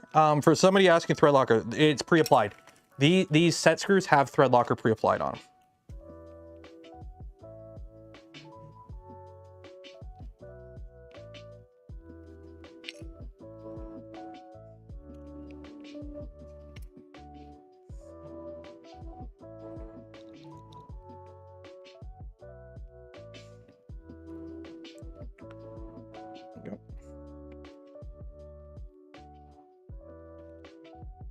Yeah, it's one of the nice things with the LDO kits. It comes with all the screws pre-thread locked and everything, so you don't have to worry about the gloop and getting all that everywhere.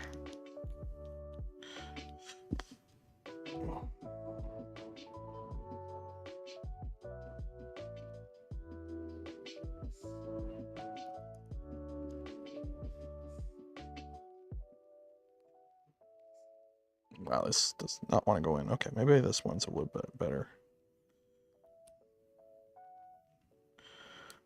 The only problem with pre-applied Loctite is they get a little stiff sometimes. There you go. Gets a little chunky.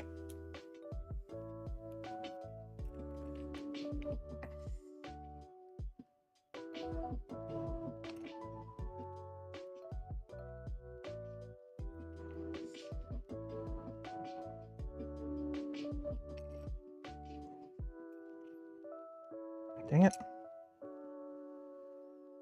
There we go. It has gloop in the title. It does have gloop in the title because we're building a glooped theme printer for gloop.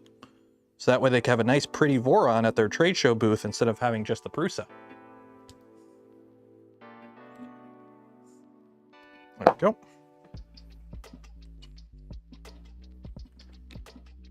Don't forget, we do have the giveaway at the end of stream. So if you want to win a bottle of Gloop for yourself, enter for your chance. Link in the video description. We also have a spool of filament from Polymaker to give away at the end of the stream. So I'm going to stop the building a little early. Actually, no, probably 5 o'clock. Probably go to 5. Get the Z installed and call it.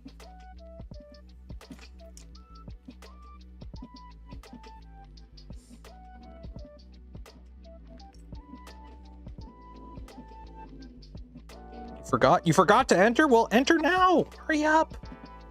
You don't want to miss out.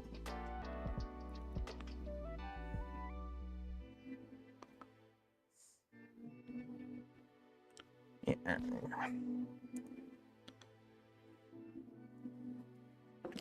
How many people do we even have in chat right now? I don't even know. 335. Cool. YouTube is so annoying with the, oh, you should play an ad right now. Like, no.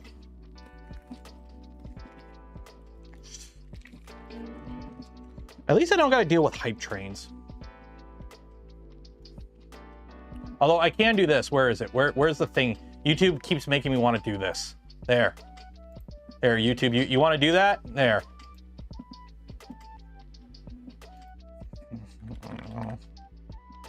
There. There. Happy YouTube.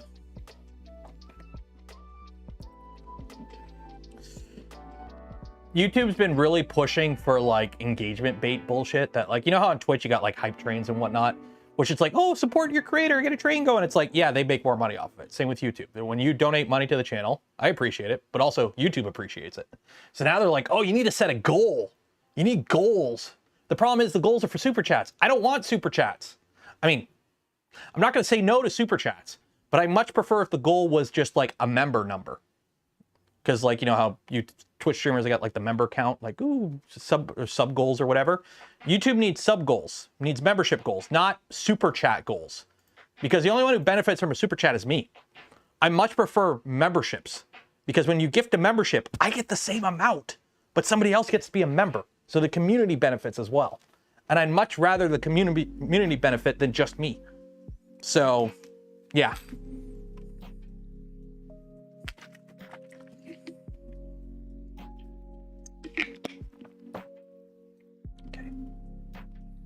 So now we need to put these little pieces on.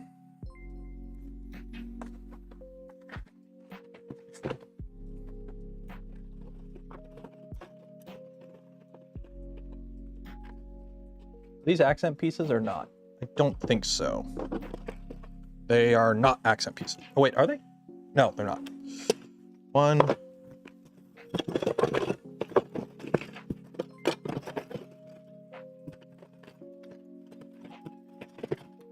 2, 3.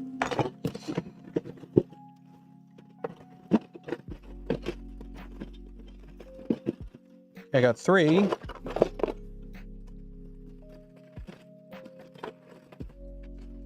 4. I'm like, I got 4. I know I printed 4.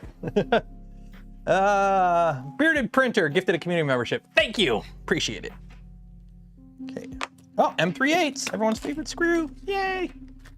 So this goes like that. Pay attention for more motor orientation. Okay, so I'm assuming these all go the same way. I'm guessing. Motor goes that way. And then, so whatever side the vertical is, I guess is where the sticks out. Okay. Right, I guess that makes sense. Yeah. The Voron build. Yeah. I like M38s so much I bought more. You can build anything with M38s. How's that coming along? Oh, it's coming along good.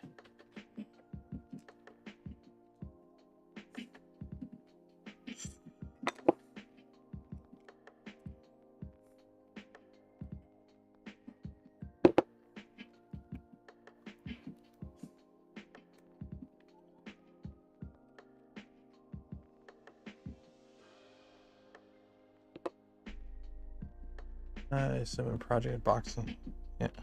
M38s are the best screw in the world.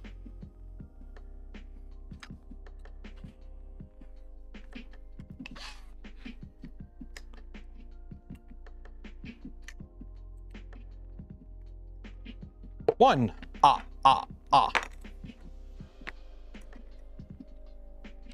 Have I tried the Big Tree Tech Eddy probe? Actually, I have not. They gave me a bunch. The problem is I don't really have a printer to put them in because most of the printers I've built lately have been kit printers.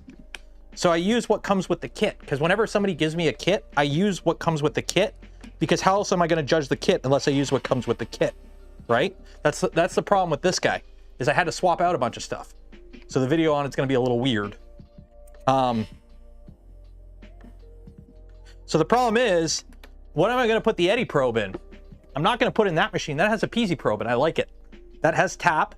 That machine's taken apart. I could potentially put it in Toasty, but I don't know how the Eddy probes handle high temperatures. And Toasty gets hot. And then that's a Prusa. That's bamboo.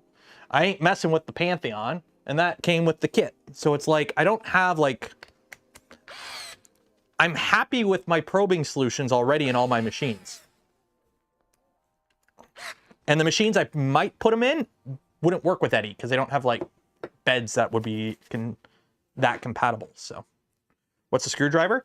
It's a Fantic. I bought it at Costco. It goes in here.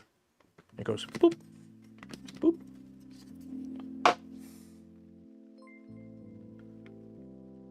Do these membership milestone chats count for anything? Nope, you just get your name green so it stands out more.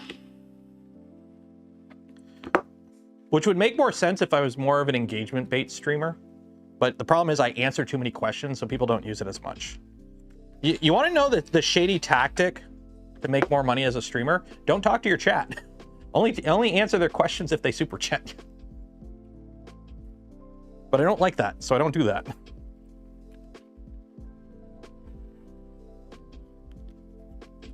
Does it have a removal? No, it's just an internal USB-C charging battery.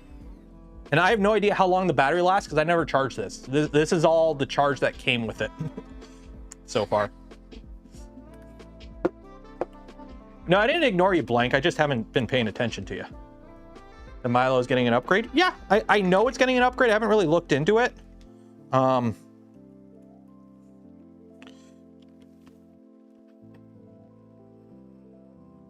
Problem is I haven't really used my Milo stock for a bit, so. Hendrik! You're gonna be at Smurf, right? Right, Hendrik? Am I seeing you this weekend?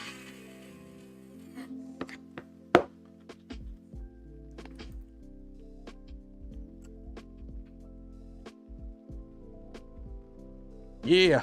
Hopefully you guys and Stefan and whatnot don't get stuck with a snowstorm this year. Last year, for those that don't know, last year, like all the German guys, I think Tom, or was it, did Stefan make it and Tom didn't? Or Tom made it and Stefan didn't? I couldn't remember. But a bunch of the people flying from Germany got snowed out. So hopefully we don't have that this year. Do I have a Costco affiliate link? No, but I do have a executive membership.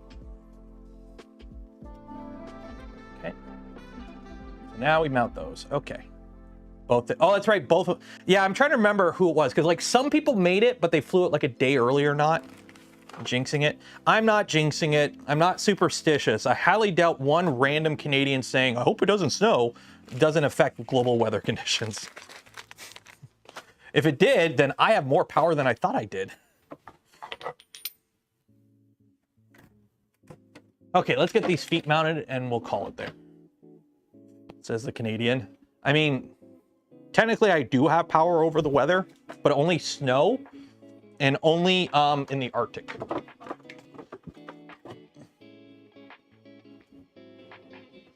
That print's so good. I live in the south, so I was lucky to fly from the north. Oh, that's right. You made it. Yeah, it was what, Frankfurt got snowed in, which is where they wanted. Like, if I wasn't flying ice in the air, I'd be in Frankfurt. So. You want the snow? We had a little bit of snow the other day, and it's all gone. It's all gone already. Okay. So we got, what do we got?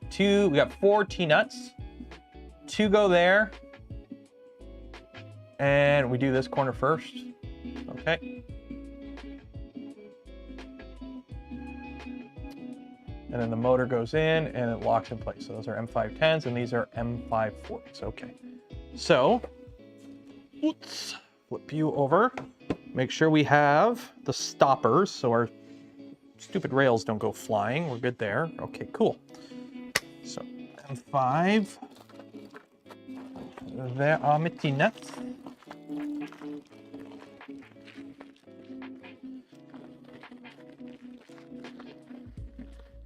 What are we printing? I'm printing more stuff for the T-45 power armor helmet. I got most of the main helmets ready for final print, but I gotta do all the accessory parts on it right now. So no, Henrik, this is not electroplated. It would be really cool if it was, but it's not. So I'm printing all like you can see all the stuff in black. This is fresh off the printer. So I'm printing all like the little accessory pieces for this.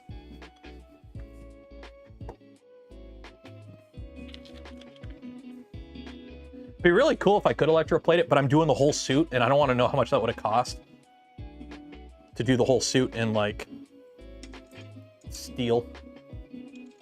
I mean, it would have been really cool to print the whole thing in like a, you know, one of the metal filaments and then sinter it, do the whole helmet and sinter it. That'd be really cool. I know is it PCBWay or yeah, PCBWay I think was doing a thing where they sponsored a bunch of YouTube channels to like 3D print metal helmets. That was like a thing. I saw like 3 or 4 channels all came out with a video on like the same day where they had metal helmets. And the problem is with the metal helmet, it looks really good. That shit's heavy. That shit's heavy. Okay. So, if I remember correctly how this goes, wait, M540s.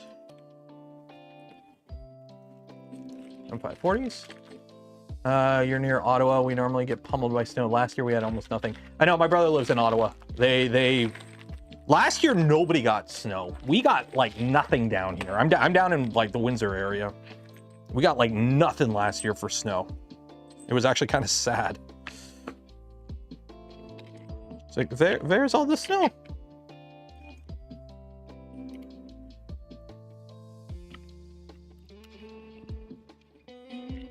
Printed in titanium. It's not a Sia song.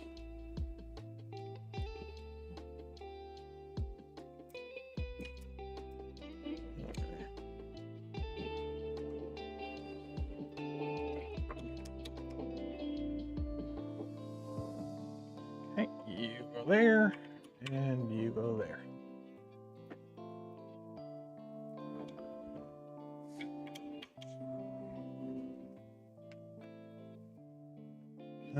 Being at cross-country ski camps, fake snow on the trails, green everywhere else. I mean, at least you didn't have to like dress all warm. That's the, you know, one advantage of, you know, hooray for global warming. Now we just need some of that nuclear winter to, you know, on Futurama where they joked like, hey, global warming, how'd you stop that? Oh, nuclear winter. It's like, hey. Normally it's the Simpsons that call that stuff out, but yeah.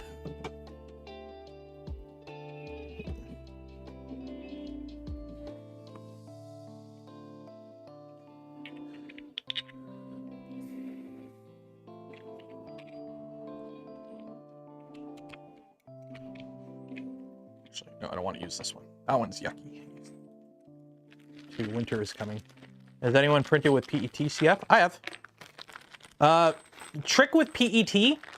So PETG, there's plenty of profiles out there. You shouldn't have any trouble printing with PETG. Printing with PET, my best advice is treat it like ABS. Print it like you would ABS.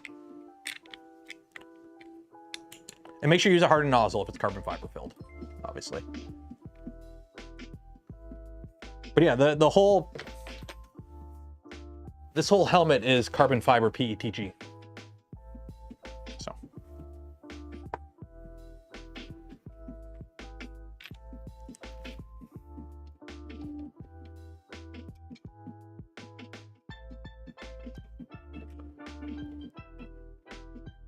It's hygroscopic.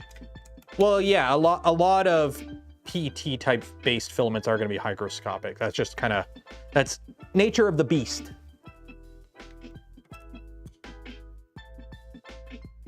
The G is glycol. the problem with PET, so your bottles are PET. Your plastic bottles are PET. So when you see people recycle like Coke bottles and Sprite bottles into filament, they're printing with PET. The problem is PET doesn't print the cleanest. It's a bit of a, it's gummier, it's stickier. It doesn't flow as well. So what you do is you take PET and you add glycol to it, which makes it PETG, which makes it print easier. The problem is when you add the glycol to it, while it prints easier and you get better results, it makes it more temperature sensitive and it makes it like gummier and springier. So yeah, it's kind of like how they make silk filaments. For those that don't know, you want to know how you make a silk filament? You add TPU to PLA. You add basically the stuff that makes TPU flexy. You add that to PLA.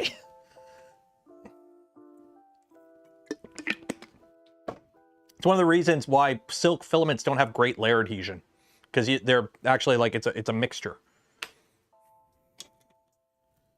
So friends don't let friends print anything structural out of a silk filament. It never ends up well.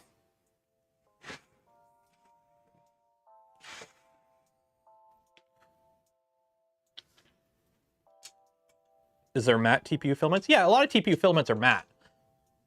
But the compound, the chemical or whatever, the additive that makes it flexible also makes it shiny.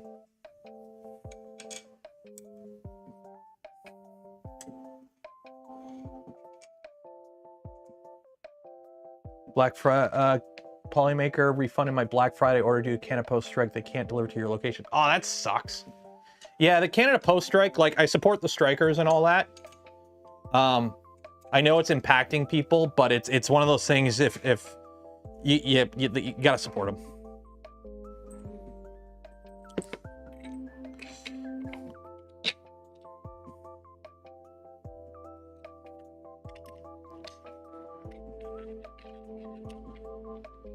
The last 24 hours of printing parts for your kit. Nice.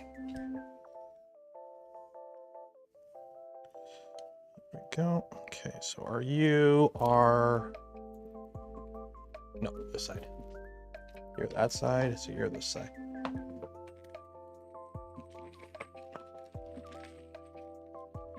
Purely, yeah. So in Canada sucks for a lot of stuff because it's so spread out. In a lot of locations, like your only shipping option is Canada Post. It just kind of, it is what it is. It's like how in the US, like USPS is like sometimes the only location you have, the only option you have for shipping. And people are like, oh, just use if you're a business, just use the other ones. It's like, yeah, but like they're expensive. Like I used to do PIF and I had people ask me like, oh, can you ship it via FedEx? And I'm like, it's like 3 times the amount, buddy. Are you sure you want me to go FedEx? Like, I'll ship it FedEx, you're paying.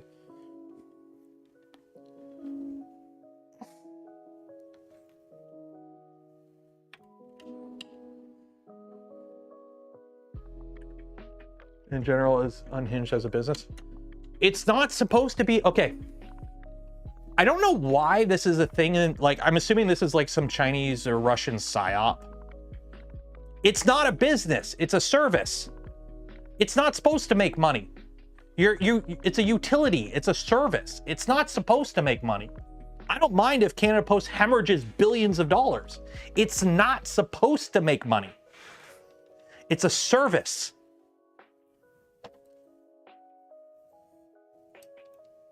Like it's part of your, it's a service. It's not supposed to make money. That's like saying, oh, the power company isn't profitable, we're going to shut off power. No, it's a service. If anything, they should be making just enough to break even, or just like a fair market rate, and then your tax dollars comp it. And that's how it's supposed to be. It's a service. This whole, oh, it's got to be a profitable business thing. It's lobbyists from FedEx and UPS and the other companies that keep saying stuff like that because they get the contracts. And guess what? Can anyone point to any service that was once government run that was, whatchamacallit, privatized that actually prices went down and service improved? Can anyone name any former government service that was privatized and costs went down and service improved? Can anyone name any services? Because here in Ontario, we've privatized a lot of shit and it's all gone to shit. Okay.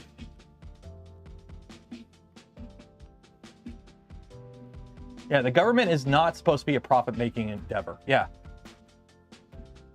That's like whenever I hear people like, I hate drinking. Why are we going back into politics again? Whenever like somebody brings up Trump and it's like, oh, we need a businessman to run the company. I'm like, country. You don't want a businessman to run the country. You really want a ruthless, gutless CEO who will do everything to maximize profit running the country? No, I want some people who care about the people in my country running my country.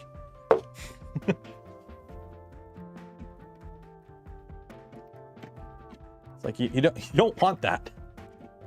It's not going to be good. It's going to be shitty. Okay, now I need M510s. Yeah, it all of a sudden now it has to make money. Canada Post is like the cheapest shipping option in Canada. So if it gets privatized, you're, oh, okay, we'll go with the other options. Congratulations, everything goes up in price. Canadian News then? Oh, Canadian News is horrible. It's all run by, other than like CBC, pretty much all Canadian media is under the same banner. Like National Post and all them, they all are under the same banner.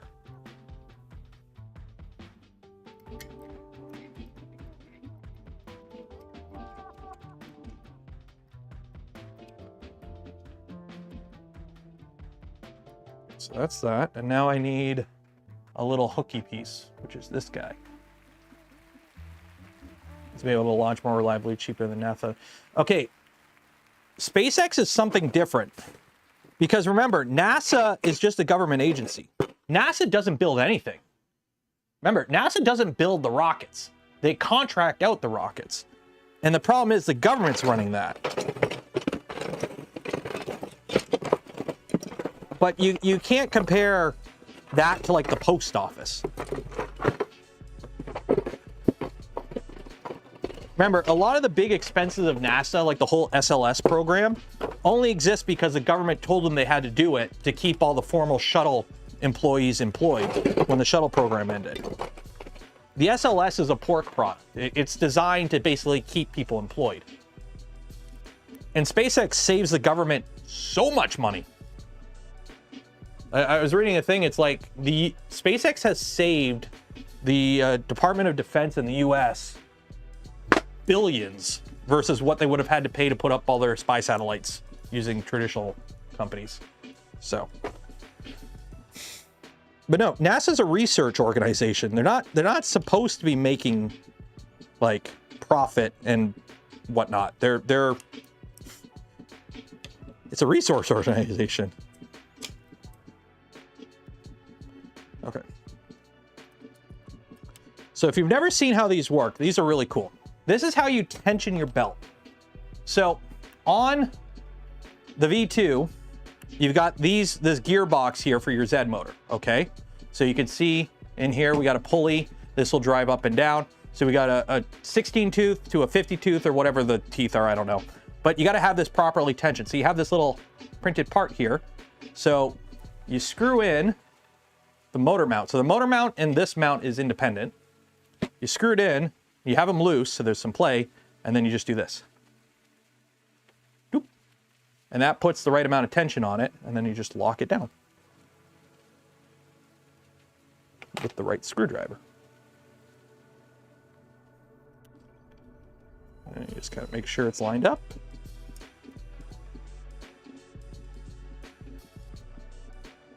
And there you go.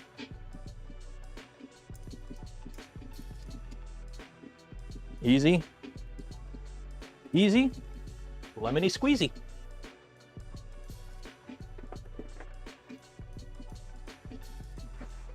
Yeah, cost plus. SpaceX doesn't work on cost plus, which is good. Because basically it allows... Cost plus was like the old way of doing stuff.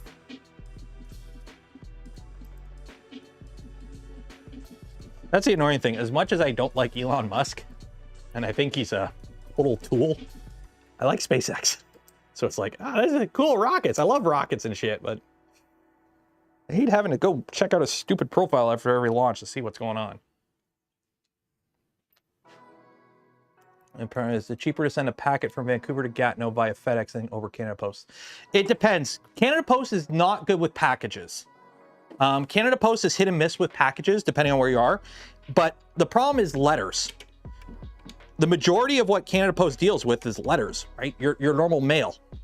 It will never, you will never get cheaper letters sent with FedEx or UPS or anything. They lose money when you send a letter. Do you really think the 50 cents for a stamp covers the full cost of shipping a letter across the country?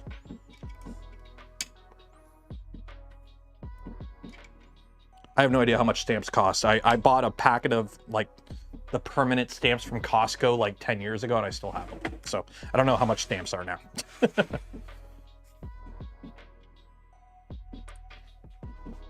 Plus, Canada Post is like the only one of the few companies that can, there's a lot of stuff that only Canada Post can carry in Canada. I think some medications and whatnot, Canada Post, firearms. For those that don't know, hi, in Canada, we don't need an FFL. You can order a firearm to your house in Canada. That's something Americans, it blows American minds when I tell them that. I can go online right now, order a rifle, and it'll show up at my door next week. So we don't, Canada Post is the only ones that are allowed to carry firearms in Canada, which is going to make the buyback stupidly fun to watch that play out. Can't ship booze? You can't ship booze with Canada Post? I know freaking LCBO is all about trying to get people to buy booze online, so I guess they must ship it with somebody else, but...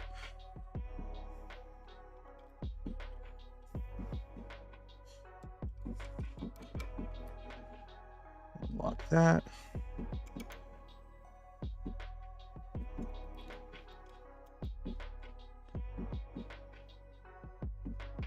Over in Telecom now. In Telecom, I believe is Telecom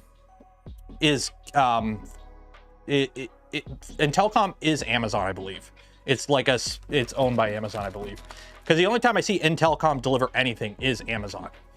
So I'm pretty sure they are part of Amazon. In the US, I know a lot of Amazon drivers are, Amazon has their own fleet of delivery drivers in the US.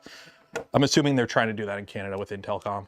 Although it's always a rented white van whenever I get a package delivered from Amazon here.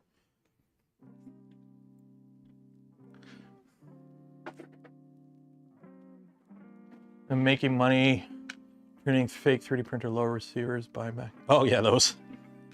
Yeah, print an AR lower and just bring it to a buyback. I think they got smart on that.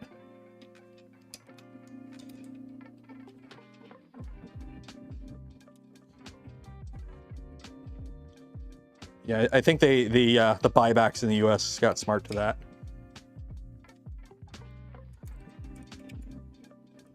Yeah, Amazon. I guess it depends where you are. Like Amazon has their own planes now, specifically to cut down the cost. Because if you're moving that big volume, why would you pay somebody else to do it when you could do it yourself for cheaper? Why let them make money off of your work? Okay, so that's that. Can I put the little feetsies on now? Yeah, okay, so I gotta find the feet, and we put the feet on with an M516. Let's put the feetsies on, and I think that'll be it for the build for today, I think. So, there are my feetsies. Where are my feetsies? Are you my feetsies? There are my feetsies.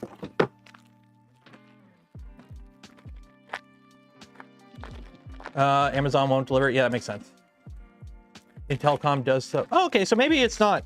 I just know in the States, Amazon has a lot of their own drivers. So I figured that was what Telecom, because I never heard of Telecom up here in Canada until I started seeing, you know, Amazon use them. So I figured they were part of Amazon, but I guess not. I was wrong. Okay.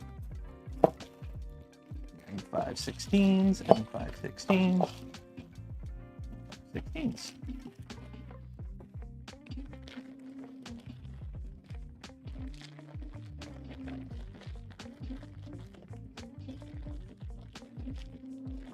Amazon opens a company in a country and leverages them if they are allowed in. Yeah.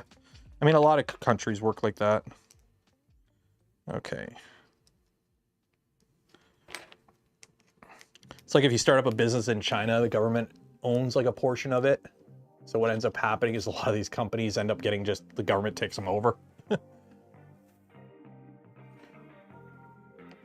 In telecom, drivers are contracted and use their own vehicles.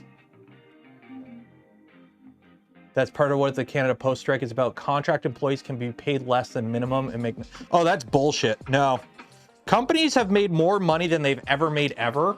This whole, we need to cut benefits to employees is bullshit. I hate it. Like, I can't believe how greedy we've let companies become, and everyone's just kind of, whatever. Like, the French had it right. You know what? The French have it right. Need more general strikes. Need more general strikes. We need some more general strikes going on.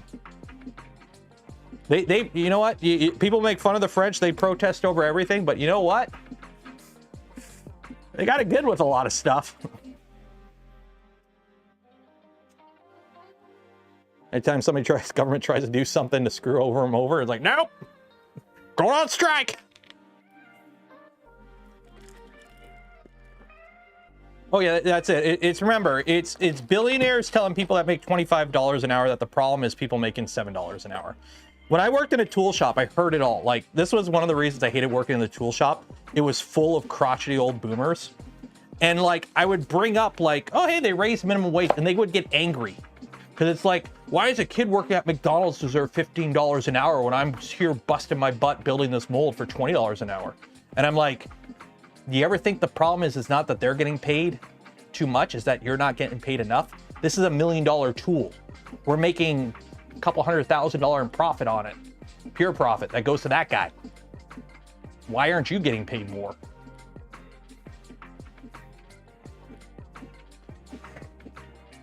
Also, they got really angry when I told people how much I was making. I'm sorry, the whole don't tell people how much you're making in a job is nothing but a company tactic to keep people underpaid. And it's illegal too in a lot of countries. In the US, it's like blanket illegal as far as I'm aware. I believe it is in Canada too. You are legally allowed to tell other employees how much you make. Because the day I found out that somebody who was doing more work than me and busting their butt more than me was making less than me, you know, they had been there a year longer than me, and the only reason they were making less than me is because I threatened to quit twice over my career there. And every time they did it, they like bumped me up quite a bit. And I'm like, dude, complain. They're like, I don't want to cause a stink. It's like, they're taking advantage of you. They're literally paying you $3 less an hour to do more work than me. And he's like, what? I'm like, I'm making this. He's like, well, I'm making this. I'm like, yeah, because you just take it. You got to complain. Oh, okay. He never complained. He never brought it up. And when I left, I was making like $5 an hour more than him. And I'm like, I felt so bad for him because he was just one of those guys like, yeah, I'll come in Sunday. It's like, didn't you tell me it's your kid's birthday Sunday? Yeah, but they need me. I'm like, they don't need you. They asked you because you get paid less than me. And you say yes to everything. And they're taking advantage of you.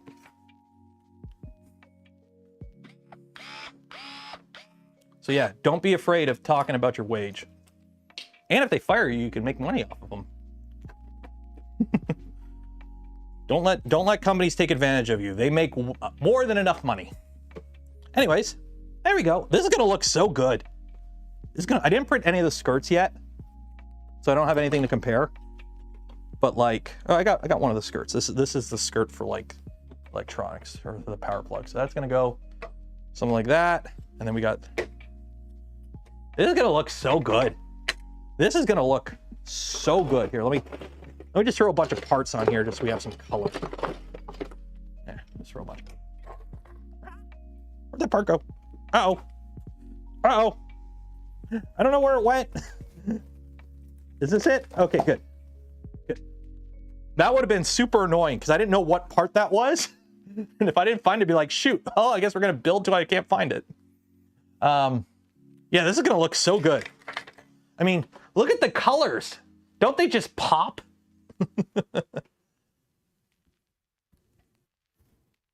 Yeah, this is gonna look so good when it's done, I think. Okay, so this is that. So what time is it? Oh shoot, we gotta do the giveaway. Okay, if you haven't entered, you have until I like finish cleaning this up and then we're doing the giveaway.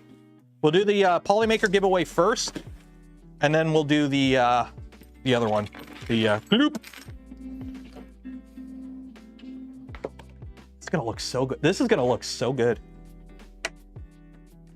Get a picture of that. With my shoes in the background.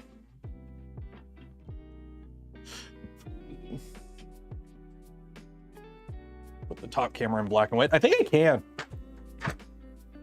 Here, let me do this, turn it around this way so I can take a picture and not have my shoes in the background. There we go. It's gonna look so good. It's gonna look so good. Okay. Let's see here. We'll do which giveaway first? We'll do the Polymaker Filament first. Link to sheet. So, how do I... No more accepting responses. There we go. Link to sheet, create.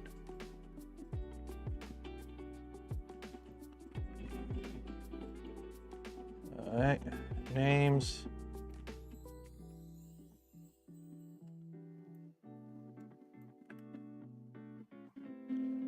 File, save, marbles.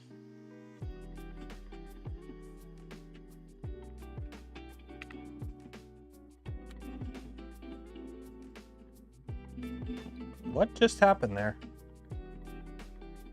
Why is, oh, Marvels is opening. Why is that taking so long?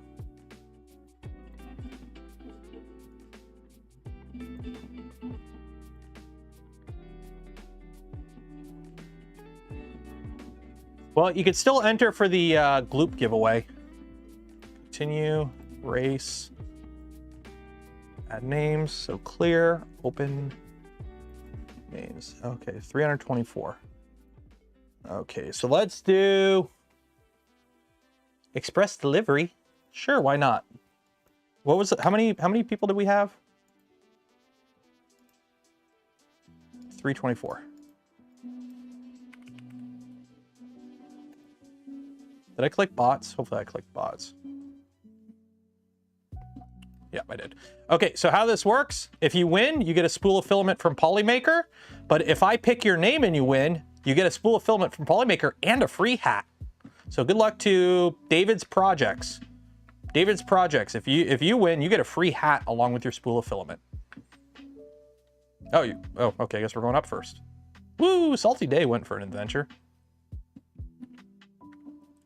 Remember, exclamation mark zoom zoom makes you go faster. Exclamation mark gullible makes everyone else go slower. And if you like the smash button or subscribe to the channel, it greases your ball up and it goes even faster.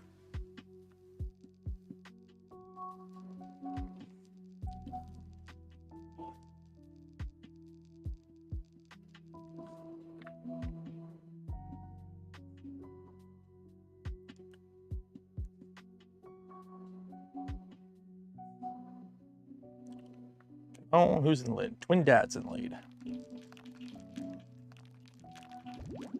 Ooh. Where does that go? Oh, well, there goes Senor Skillet, Admiral Adama. The Adama maneuver did not save him there. Oh, yeah. Oh, NC3. NC3 with a snipe. Came out of that portal. NC3, congratulations. You have won yourself a spool of filament from Polymaker. Right, just double check. You guys can see NC3. There we go. Okay, main menu. Okay, let me find you here. C3. Where you at? Where you at? There you are. Okay. So you are there. So now we're going to do the GLOOP. So no more accepting responses. Save. Link to sheet. Create. Okay, so now let me just do this, delete all those names, copy these names, copy, paste, do that, so, Control Z, Control Z, come on, there we go, file, save. Okay, so we got, let's see here. So add names, clear, open, store. Okay, 309. So 309 people have entered. Yeah, GLOOP is going to be the top 3. Let's go with speedrun. Was it 309? 309 people? 309. Okay. So how this works, the top 3 finishers get a bottle of GLOOP.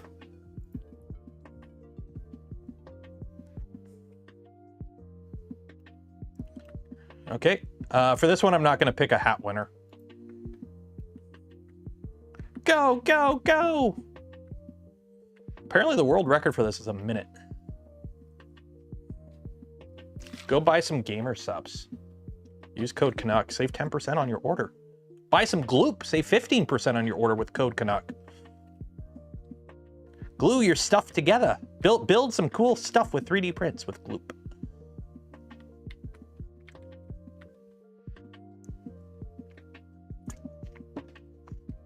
I will say a lot of the, who was that? Oh, well, you lost. A lot of the power armor stuff is held together with GLOOP for the ABS. And I actually like it more than the acetone because it's a little bit thicker. So the acetone welding works really good if you got flat surfaces. But if you got any bit of bumpiness to it, GLOOP is nice because it's thicker. So PXN America is our first winner. Alex Brown is our second winner. And Adventure Printing is our third winner. So, let me save those names. Boom. There we go. So, congratulations. So what I'm going to do now is I'm just going to Alt-Tab out of that. Make sure I have those winners. Copy that down. I don't want to lose it. There we go. Okay, cool. PXN America, Alex Brown, Adventure Printing. There are 3 winners.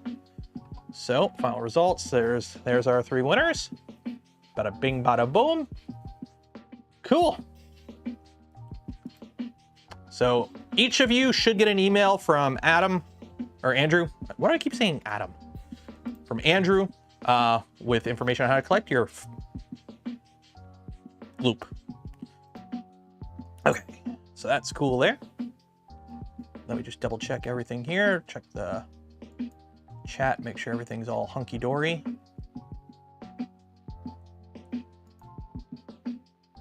What's that? Double checking everything here, making sure we're good.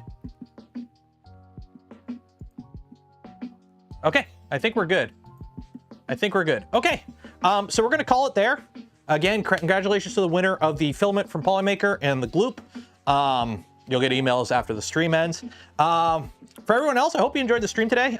Again, I'm gonna try and do a stream either tomorrow or Thursday, but no guarantees if it does happen. I don't know what time it will be, because tomorrow I'm doing stuff with the family because I'm gonna be gone all weekend, and Thursday I'm leaving for England.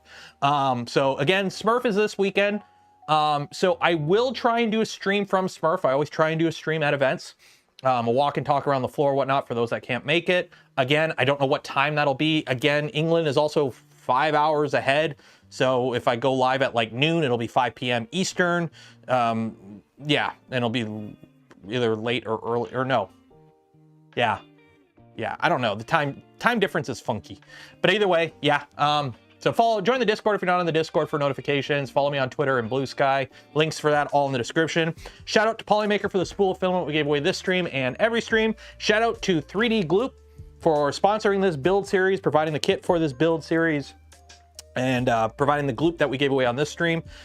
Check them out as well, video description, and check out all the other links down there. Affiliate links don't cost you anything extra, go a long way to supporting the channel. Buy some gamer subs, code Canuck, save 10% off your order. And for everyone else who donated to the channel, gifted memberships to others, or became members of the channel yourself, I thank you. I would not be able to do the things I do, create the content I create, without your continued support to make it all possible. We're calling it there. I'm gonna go to Costco now because I can't do it tomorrow. And I shall see you in the future. Goodbye. Bye. Bye. Bye. Bye.